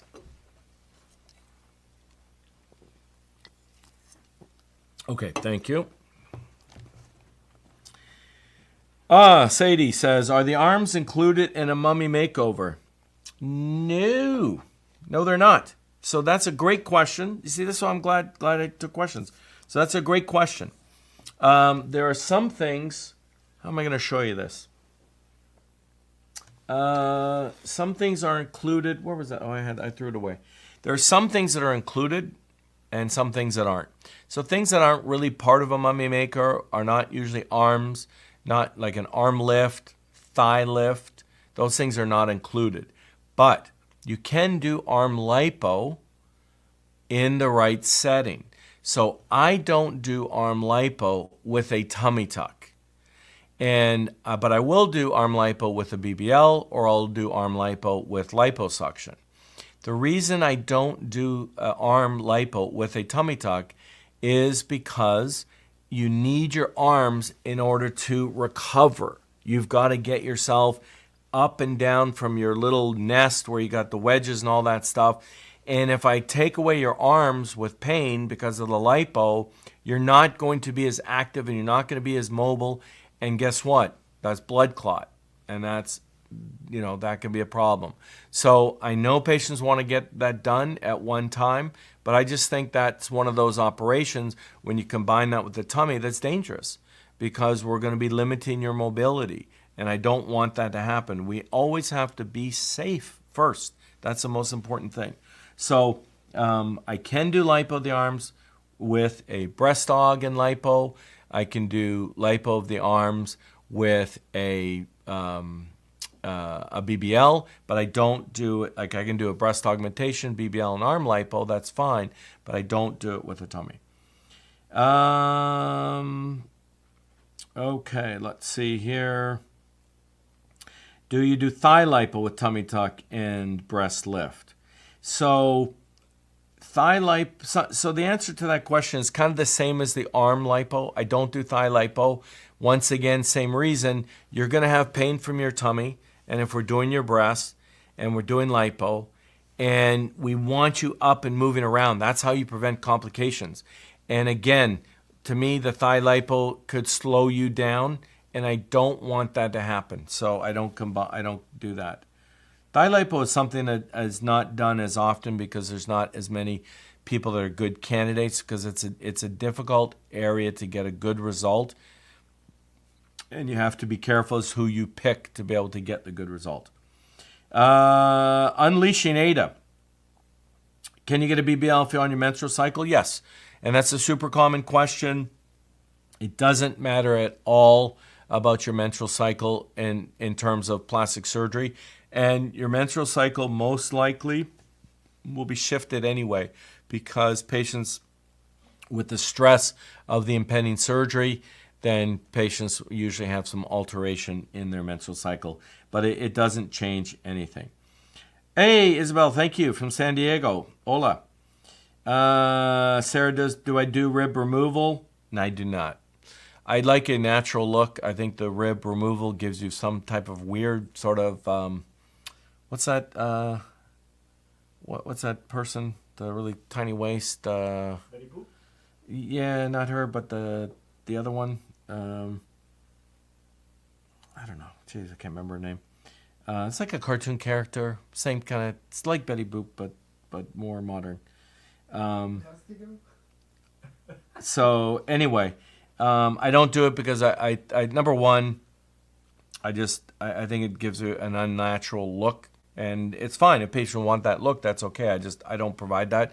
My whole concept with really everything I do to the body is following the OG line, and the OG line is in my mind has a very prominent space. I think it occupies a lot of my brain, but to me it's super important. This is what the OG line is. That's the OG. It is a natural line. It occurs in nature. It's a concave line and a convex line. And so when I see results from rib removal, Jessica Rabbit is who I was thinking of. When I see rib removal, it comes in too far.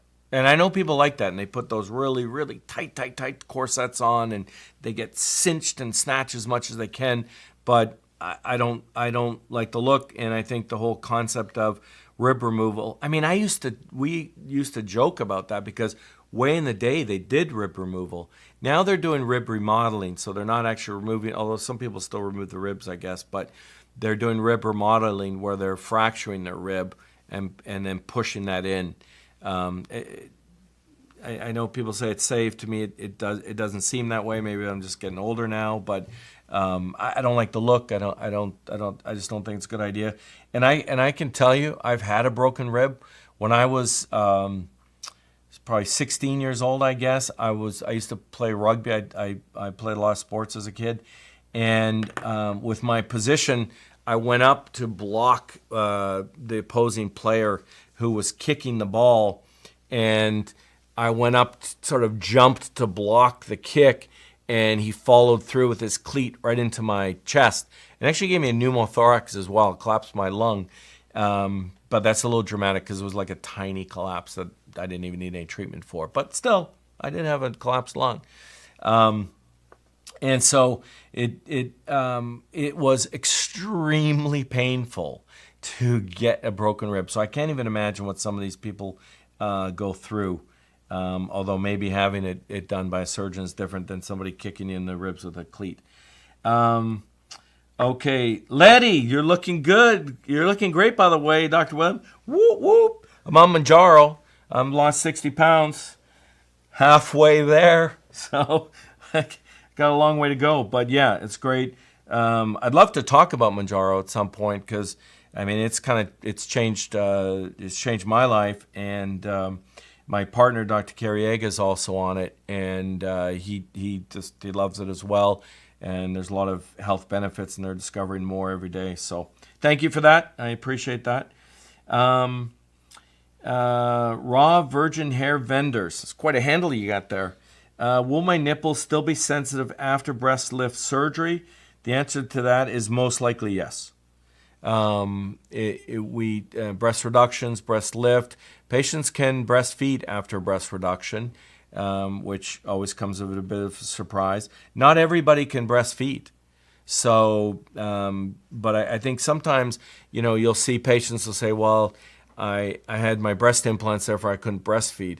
Well, sometimes patients just can't breastfeed, either due to their anatomy or due to their child or whatever. And that's why they have lactation consultants, which when I started first year medical school, very early on, for some reason, they had a lactation consultant come speak with us, and all of us cool guys in the back row that became surgeons, we were just kind of like, lactation consultant, why would you need that? Just get the baby to latch on. But turns out, when I've had 3 kids, they're like super important people, and it's hard to breastfeed. So I think what happens is people have surgery and then they can't breastfeed and they blame it on surgery, whereas they may not have been able to breastfeed before anyway. So let's see. Carrie, do you avert the skin edges with suturing? Of course. I'm a plastic surgeon. We all do that. How do you determine the scar placement? Can it be lower? Let's look. Let me get off Implant Exchange. Let me look at a couple. Let me show you. Well, that's a good Implant Exchange. I got to show you that while we're here. So, but anyway, okay. Let me go through. And I know somebody wants to see tuberous breast. I'm gonna fire through some of these things, and let's go to. Oh, that's a good video. Let's go here. Sorry, let me just get through some of these here. And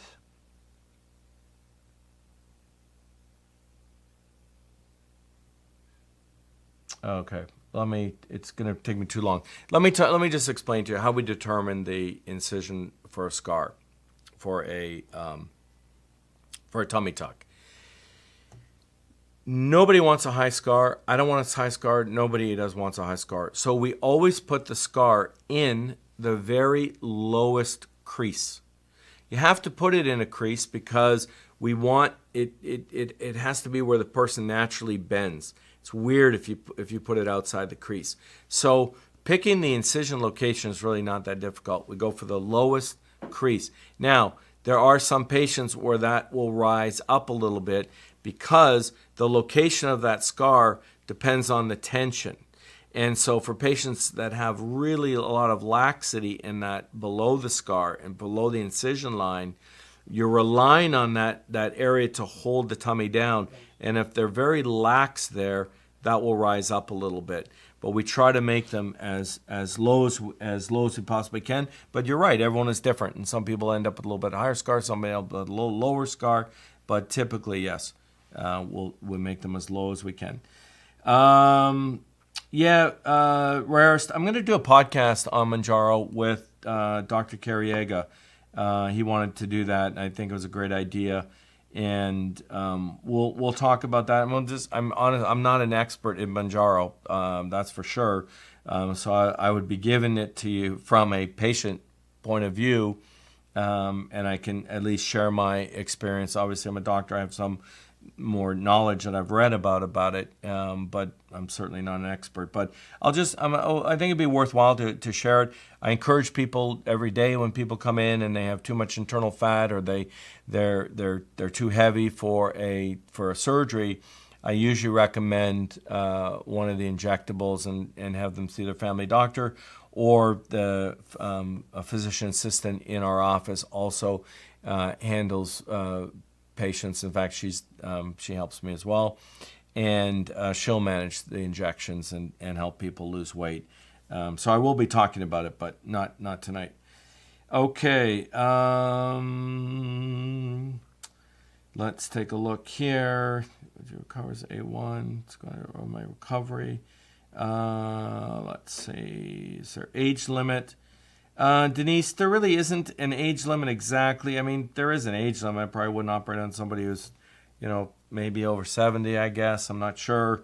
I have. If they're super healthy, that's the main thing. It's not as age dependent as it is with health. So you're seeing patients. I mean, there was a study done quite a long time ago, talking about surgery for facelifts in octogenarians, so 80-year-olds. I mean, you get some people that are super, super fit, and they still are want to look better. Okay, let me pause on the questions for a moment, and then we will come back to that. We'll have one more question session. Let me look at a few things. I want to show you some results of a mummy makeover. Thank you. So let's get this. Let me just escape from this for a second, and that'll allow me to get here. Okay, I'll go through this because this is kind of easy. We'll talk about the BBL. Remember, if we're talking about a BBL here and what surgery we combine that with, you can combine that with a breast augmentation. That's really the only breast surgery that I'll do with a BBL, and that is either with an implant, so that's kind of what your traditional breast augmentation, or with fat grafting.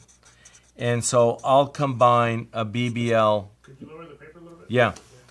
I'll combine a BBL with a breast augmentation because I don't mind patients laying on their breasts after having a BBL. And it's also easy to kind of unload the pressure with a couple of pillows. So if I do fat grafting to the breast and we don't want pressure there, but we don't want pressure on the butt, so then I'll have patients that lay on their tummy, but they'll just kind of suspend their breasts a little bit with a pillow underneath their upper part of their chest and then on their upper part of their abdomen. And that way, so that's safe to do. I won't do a BBL with any of the other breast operations. So a breast reduction or a breast lift, tuberous breast, all of these types of things. Really anything other than a breast aug. Breast aug, it's safe, in my opinion, to do that combination, but not to do this way. Because again, with these, I'm worried about blood supply, and because we've changed the blood supply to the nipple and the areola, and we don't want pressure on that. Okay, so you can do those things. I'll just fire through some of these before and afters for the BBL, and then we're going to look at some mummy makeover results, and then we're going to take some more questions. So here's somebody that had a BBL, and I put this in because I wanted you to see these little marks here. That's from her FiberGuard, and that is the way to prevent fibrosis. It leaves these little marks. These are some BBL before and afters. Just kind of go through some of these here. Again, this is all about the OG. So we're just looking to get the OG. This is not a person. She's taken not a different person. She has the same tattoo. It's on a different side just because of the camera and the mirror, selfie, all that business. You can get some pretty dramatic results. So look at this. So this is somebody who didn't need a tummy tuck, and she had some stretch marks, but her skin is done pretty well afterwards. And she just had that kind of, I love when patients come in like this because they just have this sort of life preserver around their waist. And people put fat in different places, but look at how tiny her waist is. If you look at her before photo, she has a small waist. She's just got this life preserver on. So you take that life preserver off, and she's got a nice shape to her body. She looks good. Okay, skinny BBLs. This is lipo through the key area, around the butt. Okay, let's look at a couple of mummy makeovers here. You can kind of see some of the things we're talking about. So this is somebody that had a breast lift with an implant and a tummy tuck and lipo done at the same time. Okay, so that's a pretty common operation. This is a combination of doing a breast augmentation. So she didn't have any need any lift. So she just lost some volume. If you look at the before photo in between these two huge black dots, you'll see the stretch marks in here, some loss of cleavage, a little hollowness. You get the idea that's a little scooped out in this upper part. So that's an implant. Will restore that. Usually a breast augmentation after after having children, it's a pretty easy augmentation from picking an implant size, because what we're trying to do is just kind of restore what was lost. A lot of patients have nice breasts that they're happy with, and then afterwards they're like, I had really nice breasts before and they were a lot fuller and I want to get that cleavage back. And then we do that, and I said, okay, well, I'll just fill you up and then a little bit more. And so just a little tiny bit just to get that sort of engorged look. And then she had lipo as well. And you can see her belly button. Sometimes patients will say, oh, I don't like how her belly button looks after lipo. Well, if you look before lipo, it looked about the same. So that's something we really don't have control in. And more people have not a nice looking belly button than have a good looking belly button, to be honest with you. And I'm speaking from quite a bit of experience. And so sometimes you'll see a belly button that's not as nice after lipo, and that's just the way their belly button is. Here's someone here who had, again, a lift of her breasts with, this is no implant here, this is just a straight lift, and a tummy tuck and lipo. So we see the lipo, she gets a much better shape. Tummy tuck, she gets rid of the skin. Now, if you look at her stretch marks here in the after photo, just below her belly button, they're still there because those were the ones that were above her belly button before that had been brought down. But usually above the belly button, we don't see many stretch marks. Again, kind of a similar operation. It's a lift with an implant and lipo and a tummy tuck. This is the same operation, lift, implant, tummy tuck, lipo. You can see her incision, her scar pattern where her incision was made to begin with, and it's come up a tiny bit. Oh, I didn't put underwear on these patients, so we'll go a little bit faster here. Again, this is just it's an augmentation and a tummy and lipo in this patient. This is just straight tummy and a breast augmentation, no lipo.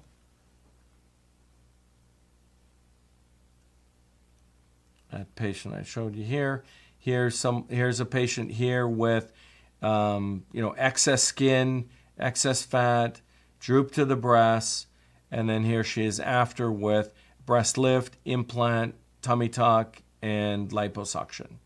Now you can see she does have, if we look at her abdomen, she does have a little bit of residual fat there because we can't remove all of that fat at the time of her tummy tuck. But she started out with quite a bit, so it's quite a dramatic change. But if we're really being picky, which I am, she does have a little bit of fat there. So sometimes these patients will come back and then I'll do the lipo later on. Here's somebody here, here's her before. Here's her after. Look at her. Look at the mole. So you see that mole right in the middle of her belly, and then now it's down by. Oops, where did it go? And then now it's down by her belly button. Her belly button is not optimal. Her belly button has collapsed a little bit. I try to avoid this, and most of the time I do, but occasionally I don't. I still have that, and what that is you can have with a little bit of the looseness of the skin here. When you pull everything down, I try to pull out this way to keep that belly button open.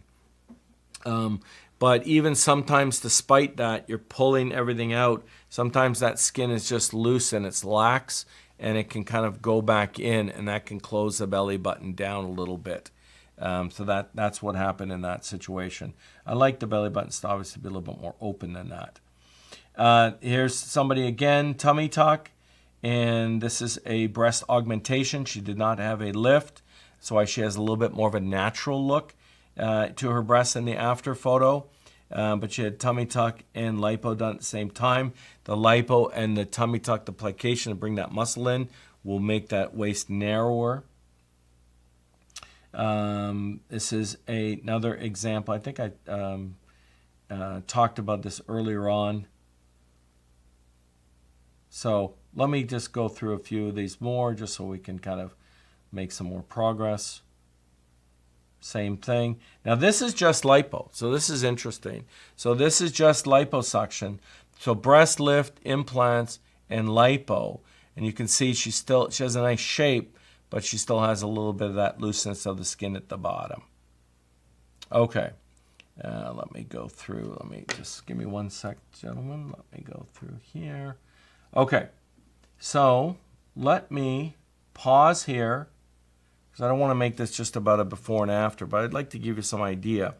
Let me take one more round of questions, and before we wrap this up, but I'll take whatever questions that you have. There's a couple things I do want to talk about, and let me just talk about these while they're getting the questions ready. And these are some of the questions that I get on TikTok or Instagram or YouTube. How long after delivery can you have surgery? And so the standard answer is about 6 months after giving birth before you can have surgery. and we want the body to have time to be able to recover. So you want to lose your postpartum weight. You want to get back to where you were beforehand, or if you did have internal fat beforehand and you were thinking about losing weight beforehand, then you're going to want to get to even whatever that number is. So you want to be at your optimum weight. When it comes to, that's for your body, so that's for tummy tuck, lipo, or BBL. And then in terms of your breasts, we like to wait 6 months after you have finished breastfeeding. So the reason for that is it takes quite a long time for the breast to kind of dry out. And once you're not breastfeeding, and we don't want to go into the breast when there is still milk there, because if we're doing a lift or breast reduction, it's like Frankie's at the top of the OR and he's holding a hose of water, pouring it into the breast, because you make a little cut and then milk will come out. And then it's happened to me a couple of times where I think patients had been breastfeeding more recently than what they had told me. But generally the rule is, if we're talking about the body, 6 months. If we're talking about the breast, 6 months after finished breastfeeding. People ask, can I combine a mummy makeover with a rhinoplasty? And, Sarah, thank you for that. Just grab it. Can I combine a mummy makeover and a rhinoplasty? I don't do rhinoplasty. I've done rhinoplasties in combination with other surgeries, with other surgeons who do rhinoplasty, and we've done that. But in general, I think it's not a good idea. Rhinoplasty is kind of a longer surgery, and it's got its own recovery it's not a painful recovery, but breathing and stuff like that. I just think it's too much to go to breast and body and then throw your nose into it. So I don't suggest that. Sometimes patients will say, do you ever treat cellulite with a mummy makeover? So we can. So let's say I'm doing we're talking about cellulite usually of the butt area, the gluteal area. I can use Avali and fat grafting. So Avali is that little device that will go in and hook those bands, and then I like to put fat in after we do that. And so that will really help with the cellulite. So I can do that as part of a mummy makeover. We usually will do that when we do a BBL because we're adding fat to that cellulite. So we can do that with the breast augmentation. So that's easy to do. Safety considerations, and that's really why we just can't combine everything. It's because most of it's for safety reasons. So I don't do things that combine together that are going to limit your mobility. Your mobility is going to be limited already. So if I feel that adding that extra procedure is going to limit your mobility, I will not do that because that can only lead to complications. Dog ears. So dog ears are probably the most misunderstood plastic surgery term I think that patients have. Patients will tend to call a lot of things dog ears when they're not. A dog ear really is a residual skin, and we see it most commonly like with a breast reduction or with a tummy tuck at the edge of the incision when you're transitioning from an area where just remove the skin to an area with more skin or more fat, and you can get a little puckering of that incision at the end. Sort of looks like, if you look at the incision, it'll look like that little thing. And so you can get dog ears from any procedure throughout the whole body. Whenever we're cutting, neurosurgeons can get them, everything. And so that we typically just will revise that with a little bit of local anesthetic, and it's really pretty easy. And you just cut out this little triangle or ellipse of skin. You just have to make it longer to be able to get it flat, and that'll fix it. But there's also things that people call dog ears that are left over after a tummy tuck. And that really isn't, that's when you see those bulges on the side. And that's not really a dog ear, that's just fat that's in the back. And that's treatable. You don't have to do anything to the incision, you just lipo. And that gets rid of the fat and that will flatten it out, and that will treat it. Okay, I talked about that, lipo. Okay, so I've talked about those other things that I want to talk about here. And Letty, yes, leave your wish picks at home, please. Wish picks are never going to be helpful. I know patients why they want to use them, because they want to have some mental image as to how they're going to look. The problem is, you are not going to look like any single wish picture you bring in, because you're a completely different person. So for my body, I just basically say, I'm going to give you the OG. Your OG is different than every other person in the entire world. You're not going to have the same OG, but I'm going to give you the OG. And if that's the appearance that you like with that natural shape, then that's the shape you will get. But I can't say, okay, your OG is going to, look like this person's OG. It's just it's not possible. You may look similar, but it's not going to be the same. So, and the other thing is, I can't really operate from a wish pick. I mean, I can't look at something you showed me and then now use that image in my mind to do what I'm going to do. It's impossible. So yes, Letty, leave your wish picks at home. Okay. Do I inject Exparel? Somebody just asked me that yesterday, and I'll tell you what I told them, and the answer is no, because it could kill you. And is Exparel a good drug? Absolutely, it's an amazing drug, and I used it when it first came out. I had to go through training in the hospital and to be able to use it. And I'll just tell you very simply what Exparel is, what it does, and why I cannot use it. So, let me get a new piece of paper here. I'm on the shiny side. Okay, so here we are. Okay, so let's do this. Let's say that this is the Exparel. So what Exparel is Exparel is actually what we call bupivacaine, which is a local anesthetic. So there's lots of local anesthetics. There's bupivacaine, lidocaine, tetracaine, xylocaine, novocaine, a whole bunch. And bupivacaine, they all act differently in terms of the length of time they act and how fast they act, etc. Bupivacaine is a longer term acting one. And so I've used it a gazillion times, and every time I sewed up a little kid in the ER, I used to always use bupivacaine, so it gives them long pain relief. But what Exparel is then is Exparel, I think that's how you spell it, is it's this bupivacaine, that's what that is there, but then it's in this little, what they call a lipid bilayer. So if you did biochemistry or whatever, you'll understand these little phospholipid bilayer. Essentially, it's a little fat. And so when you inject Exparel, it will go into the fatty tissue in your body. So you can inject a very high dose of bupivacaine, way higher than you could inject normally, because it gets sequestered in the fat and then it slowly releases that bupivacaine. So that's what will give you pain relief for 2 or 3 days.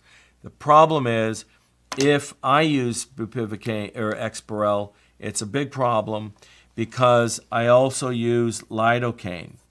And I use that when I do my lipo. And so the lidocaine, and that provides really good pain relief for patients having liposuction.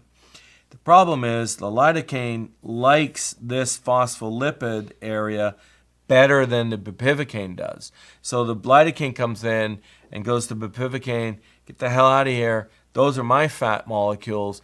And then all of a sudden, all of that bupivacaine that was supposed to be just sitting there in the fat, slowly coming out, it just comes rushing out. And then you get a toxic dose of bupivacaine and you can die.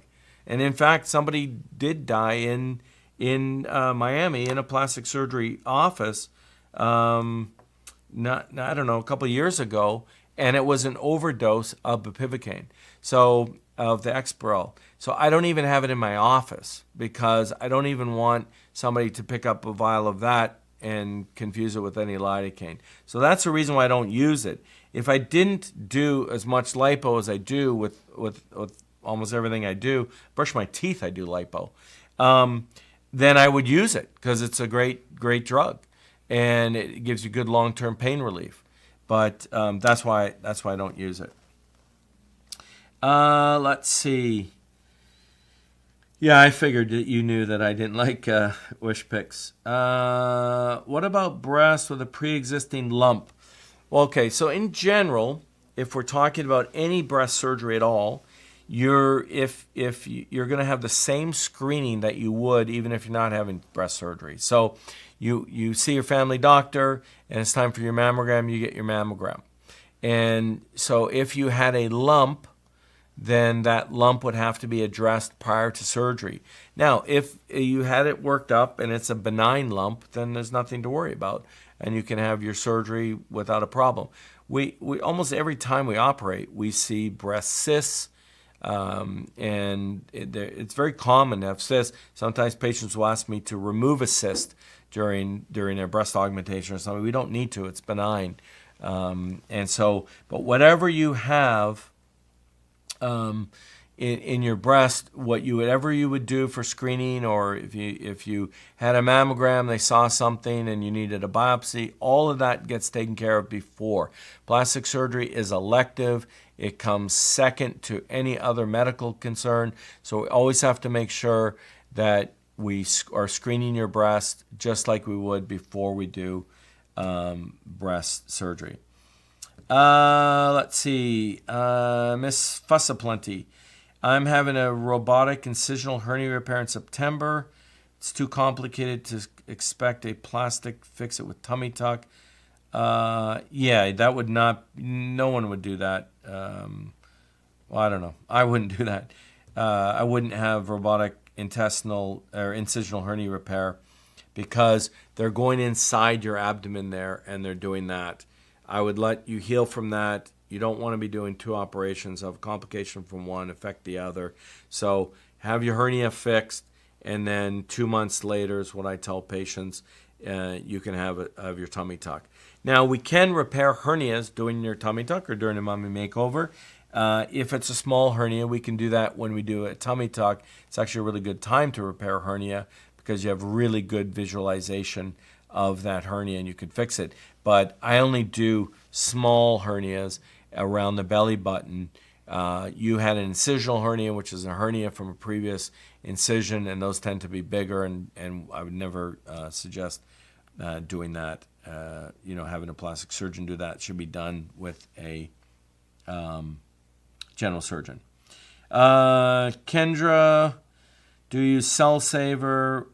Yes. What happens if a patient loses too much blood during the procedure? So with all of my lipo or all of my BBL, I do use a cell saver. I think it really kind of it's equivalent to adding about a point of hemoglobin. So I think patients think that you have surgery and then we're removing the fat and the blood and we separate it and it goes into the cell saver and that goes back into your body, into your bloodstream. It's giving you a blood transfusion of your own blood. But it's not exactly the same as not having any blood loss. Not every single drop of blood is able to be scavenged through that system.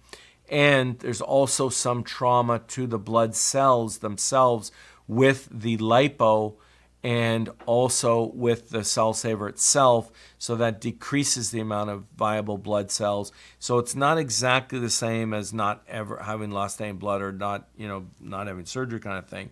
So there are patients that sometimes will need a blood transfusion after lipo. Thankfully, it's not very common, but it is possible.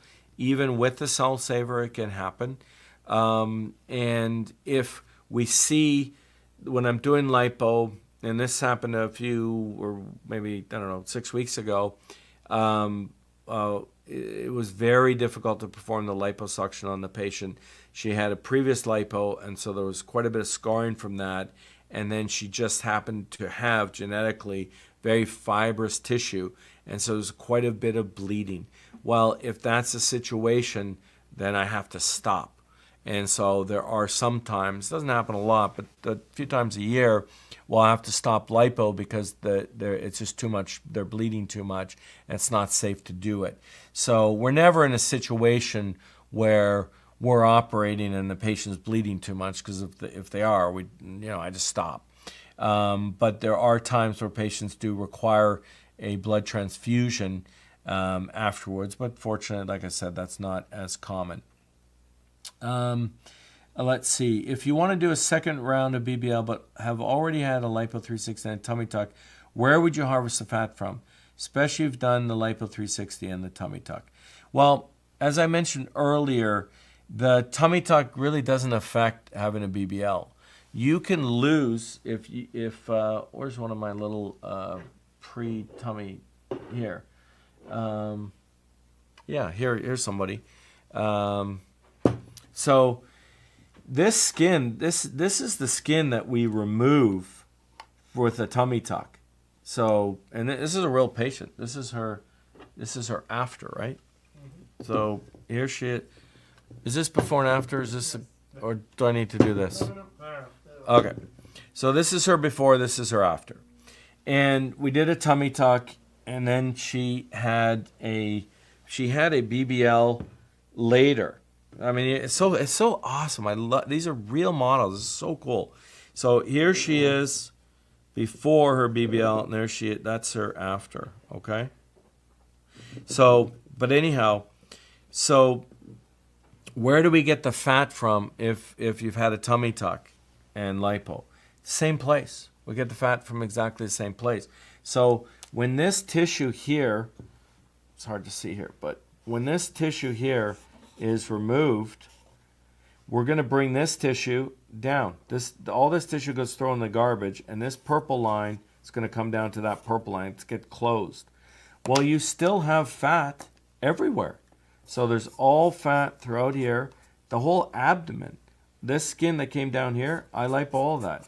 We lipo all the sides. We do lipo 360. So you're able to do that. Typically, patients that have had previous lipo, in my experience, what I find is they have a lot of fat. If you look, this is her before picture. But I'll see a lot of focus on lipo in this area here, and they'll really hollow that out with lipo. But there's all of this remains, and there's a lot of fat still here. So usually in patients that have had previous liposuction, I can still get a lot of fat here. There's still fat in here unless they were just over lipoed, but most of the time I can take some fat here. And then my favorite area ever is this area here, and that is the key area. And that's a really good source of fat here. And so yes, people come in and they've had tummy tucks and they've had lipo, and I say, you don't have enough fat, we can't do it.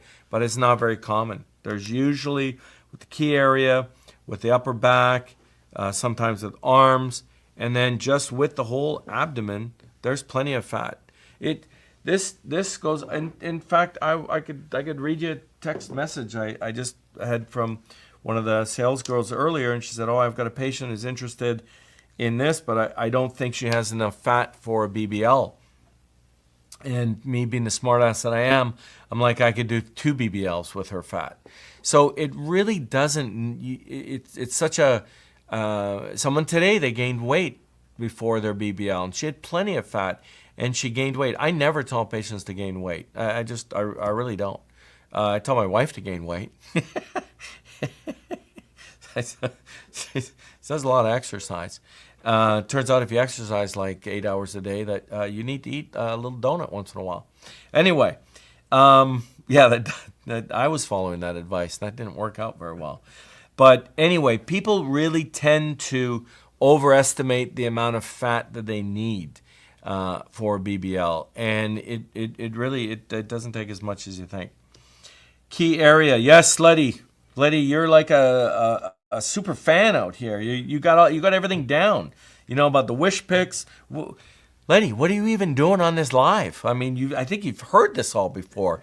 Can we ban Letty from the live? Get off the live, Letty. You know too much. But I do like the hands for the key area. So I'll tell you an interesting story if I can. So one of the it's actually Frankie's sister. She's a super nice person. She was talking to a patient, and she really has quite a bit to do with OG recovery. And she was talking to a patient, and they said that she wasn't able to have surgery with me. She wanted to have surgery close to her home. And so she asked her surgeon to do my style, which I think is a little bit of a bold move, to be honest with you. But anyway, whatever, she did. And her surgeon said that he watched my videos. I was tickled pink.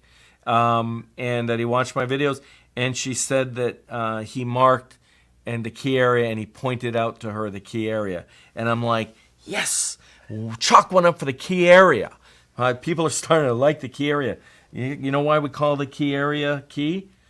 Because it's key, Letty, and I know you know that already. Okay. Sheena G. I don't know if I'm saying your name right. Sheena G. How long after VSG should somebody wait to get a BBL Lipo 360? VSG. What the hell is a VSG? No, that's a bariatric surgery. And it's a vertical sleeve gastrectomy. So the typical answer to that is, and we're seeing a lot of patients, obviously, who've had a lot of weight loss. Either they've lost it on their own, God bless them, or they've had bariatric surgery, or they've been on one of the injectables. So the basic rule of thumb for that is once your weight is stable. So when you've lost all the weight, you're at your goal weight, you're at where you want to be, and you've been hanging out there for a little while, then have surgery. We used to say to patients, or at least I was taught in residency, you wait 1 year when their weight is stable. To me, that almost seems like kind of punishing people to have to wait that long. But I think we kind of have a discussion. And we're like, are you stable? How long you been there? How are things going? You plan on losing more weight? Kind of have that discussion. If I get the feeling that they're in a good spot, that they've lost the weight they want to lose, and they're at their goal weight, and they're hanging out, they're stable, then that's when you should have body contouring. Yes, Letty, I can tell. Okay. Let's see. Interest in breast reduction and lift, but would like a BBL. Which one would you prefer to do first? Totally up to you. Totally up to you as to what you want to do. But you are correct. I have to separate a breast reduction. Now, you've called it a breast reduction and a lift, and that's pretty common, and I'm not going to go off on you. But a breast reduction comes with a lift. We would never just have you, because everybody with a breast reduction that gets breast reduction, they all need a lift because breasts are heavy. They're too big for the patient's macromastia. They're heavy and they droop, so everyone will get a lift. We would never leave the breast like this and then just make them smaller. So every breast reduction will come with a lift, and so it's whatever you feel like doing. If you want to do your breast reduction first, if that's kind of your priority, that's what's bothering you, then do that first. If you're more interested in a BBL, then that's fine. What do I prefer? I prefer if you choose to do your breast reduction first, because it just makes it easier when I go to do the lipo and we don't have your breast sitting on your chest and moving around. The other thing that I usually do when I do a breast reduction is I also lipo in this area beside the lateral chest, beside the breast, so that we can avoid having those. Because sometimes you'll do a breast reduction, if you don't address this area, the breast will look good, but then you'll have like an extra boob over here. So I usually will lipo that. So if we do the breast reduction first, I'll lipo it then. And when we do a BBL, I'll usually go through and take a few more passes in that area just to make sure that area is clean. VH, I love your scale models. Aren't these models cool? These models are so cool. This is it takes a few people to make them in my office, and with Juan and with Manuel and with Oscar, and they it's really something to me how we're able to do that and to take that exact person and make them into a 3D. And in fact, I think in the future what I want to do, and I obviously I can't do this for every single patient because those are also the people that are editing videos and doing a bunch of other 3D stuff that's really cool. But I do want to have it where I can give someone a model, give someone their before and after model. I think that'd be really cool to be able to have that. I don't know if you're taking it to work and put it on in your office, but maybe at home it'd be kind of cool to have those changes. It's just another way to see the changes, and they're so accurate that we can even see patients here. Now these are kind of drawn on, but let me just show you. You can even see subtleties in the skin. So you can see here. Sorry, is this the right way? Yeah. Before and after. And I'm good here? Yeah. Okay. So, look at this. I'm kind of see my, no, not really. Okay, so what am I talking about? I'm talking about how accurate they are. So let's look at her back. So you look at her back, and you can see she still has a little bit of lumpiness here and a little bit extra skin. That's the way it is in real life. You can't always get all of that skin to be perfectly flat. I mean, it's a pretty good change. It's pretty nice, and her butt and everything else, and she looks good. But that's how accurate. You even see some of those little changes here. So I think they're great, and I think it'd be really fun. I guess I'll tell you, I'm having an open house on 10/16, October 16th.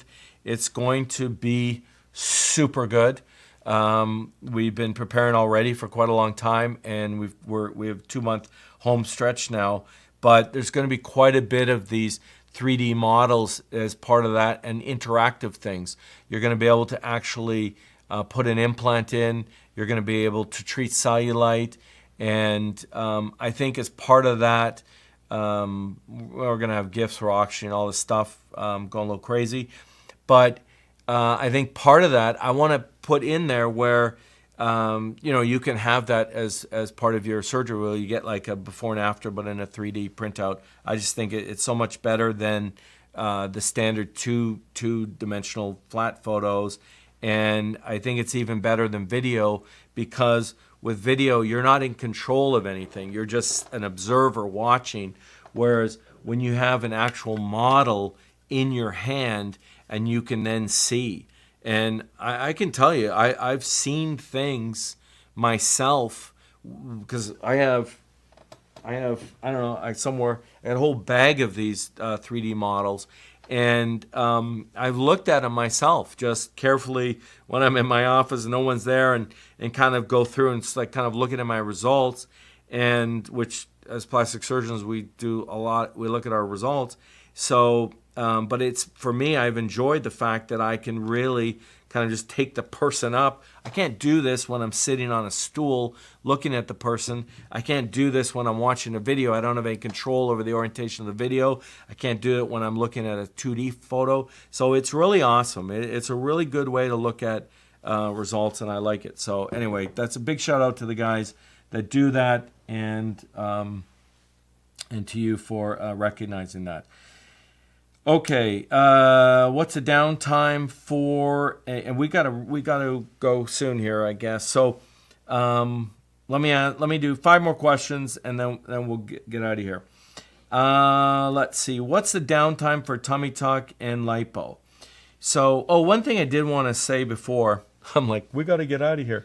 One thing I wanted to mention, if there's one thing I can do, it's talk. So, one thing I did want to mention is that with most of the mummy makeovers, so we're talking about all the breasts, different breast surgeries you can do, and then it's really lipo, tummy, or BBL. Those are the 3 body things. With all of those things, it's normally the the body part that's going to determine what your recovery is. So if somebody, this has happened so many times, let's say somebody comes in, I do, you saw there were a lot of those tummy, lipo, breast lift, implant. And so then those patients will then refer their friend for breast surgery. And they'll tell their their friend, like, oh, just have the breast surgery. It didn't even hurt at all. It's nothing. Well, it didn't hurt them at all because they had a tummy and lipo. And that's what was hurting them. So that's what really is the limiting factor for the recovery is what is the body procedure. The breasts typically don't hurt that much, and especially when you combine them with something else. So we're going to put up those QR codes or link them somehow, and then there's going to be a tummy tuck guide, a lipo guide, a BBL guide. So for any of those body procedures, it goes through the recovery in great detail, and that will answer your question better than I can do at this time. Allison Salter, I had a paniculectomy done in February this year. How long can I wait before I have a full front and back lipo? 6 months. So 6 months in between lipo and a tummy tuck, or a year is even better. But 6 months is kind of my minimum period. And so the reason we're waiting for that is we're waiting for the blood supply from your paniculectomy to reestablish itself, get strong, so that when we come back in and we do the lipo, it's safe and we're not going to have any problems. So 6 months is the minimum window that I have between a paniculectomy or tummy tuck or previous lipo. Okay. Are BBL becoming more safe, less risky? Yeah, the BBLs have a lower complication profile than a tummy tuck. What? Yes, you heard me correctly. Because we now do all of our BBLs under ultrasound. Although I did have a patient comment or email or something the other day, and she said that her surgeon didn't use ultrasound because he'd been doing it a long time and he knew where the muscle was. I told her she should get a new doctor, and I don't say that very often, but I just think in this day and age, with what we know, with all of the cadaveric studies that have been done, all of the dissections, people that have died from having a BBL, we should learn from them as to what to do. And so, to me, if you say, oh, I don't need to use ultrasound to look because I've already done it, that to me is an arrogant surgeon. And you might say all surgeons are arrogant, and my wife might agree with you, but there's a difference between arrogant and there's a difference between an arrogant that makes you unsafe. So there is no way to see where the muscle is without using an ultrasound. And take it from me, I have done a significant number of BBLs and continue to do them almost every day. Basically every day I operate, I'm doing a BBL. And I can tell you from experience, because before we did them with BBLs, I was very cautious as to where I was injecting. And if I felt like I was below the muscle, then I would come out and I wouldn't inject in that area. But I can see now with the ultrasound exactly where I am. And to me, the difference is so dramatic that it would be like somebody saying, well, I've driven from my neighbor down the street to my house so many times, I don't even need to drive with my headlights on. I know I'm not going to hit anything. I know the roads. I can recognize the houses. It sounds like insanity to me. So that, I think doing a BBL without using ultrasound is like operating like this, and that just doesn't make any sense. And it's very easy to use. It doesn't, there's initial expense to buy. It's, $5,000 something to get the probe. But it's a one-time expense. You have to do that. You have that for your office. It lasts a long time. And you can see when you're doing it. So because we use ultrasound for BBLs, we know where the fat's going.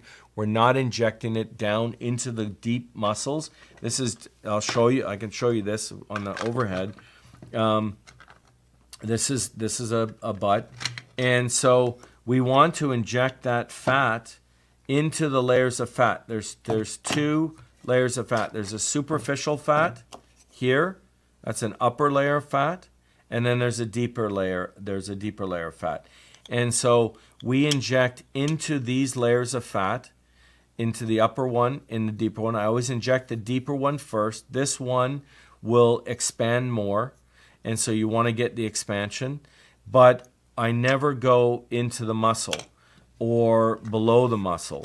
And the reason is because of this. This is what lives down there. And those are the big veins. And if you get your cannula and inject in there, you can kill someone. I mean, it can be fatal. So would I want to take that chance knowing now that I can see everything with ultrasound? No. I would never do a BBL without. In fact, my ultrasound probe went down. I have two now just because I don't want it to happen again. But I had the ultrasound probe and I had to cancel a case because I'm like, my ultrasound's not working and I'm not going to inject you without ultrasound. That's terrible for the patient, pain in the ass, everything else. But I'm not going to do that. All right, that's enough of that. Yeah, I know those 3D models would be good. Maybe we'll get one for you, Letty, because you seem like you're really into it and you seem like a nice person and you're funny. Okay, Clarissa, thank you for saying that. Every bit of $15,000. Who's paying me $15,000 for BBL? No one. I wish. If I was up in Boston, probably. Okay. All right, I think we're going to end it there. It's 9:20. I got to get to bed. And I thank you guys for joining me. I thank you guys for helping me. It takes a team to put this on, and I have a great team, and I sincerely mean that. I really care for these two guys behind there, and they do a great job. So I don't want to get teary-eyed here, but they're really good people, and they do a wonderful job, and I wouldn't be doing any of this. It's so easy for me. I just have to tell you, it's so easy to do a live because they put up all these cameras, and they bring all this stuff and the models, and I walk in, and I'm like, all right, are we ready to start the live? And they're like, yeah, we're ready. Yeah, we've been here 3 hours getting ready, but yeah, we're everything's ready. I'm glad it's convenient for you. And so it takes a lot of work, and I would not be able to do this by myself. I can't even take a selfie on my phone. I mean, by myself. How do you think I'm kidding? I'm not. It's like, you're getting old, so you're like this, and the next thing you know, like, oh, it's a beautiful sky. Now I got to turn the button to turn it around to look at me. So I thank them, thanks my whole team, and thank you guys for watching. And we will see you next time. And keep your eyes open. If you're in the area on October 16th, we're going to have our open house, 1016. It's going to be fantastic. I look forward to seeing you there. If you can make it out, that'd be awesome. Otherwise, see you next time here on the YouTube channel.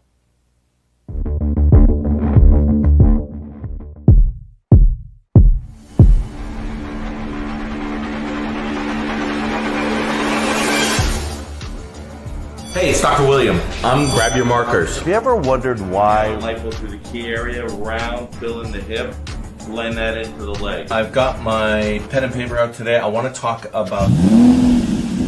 Okay. Yeah, okay, relax.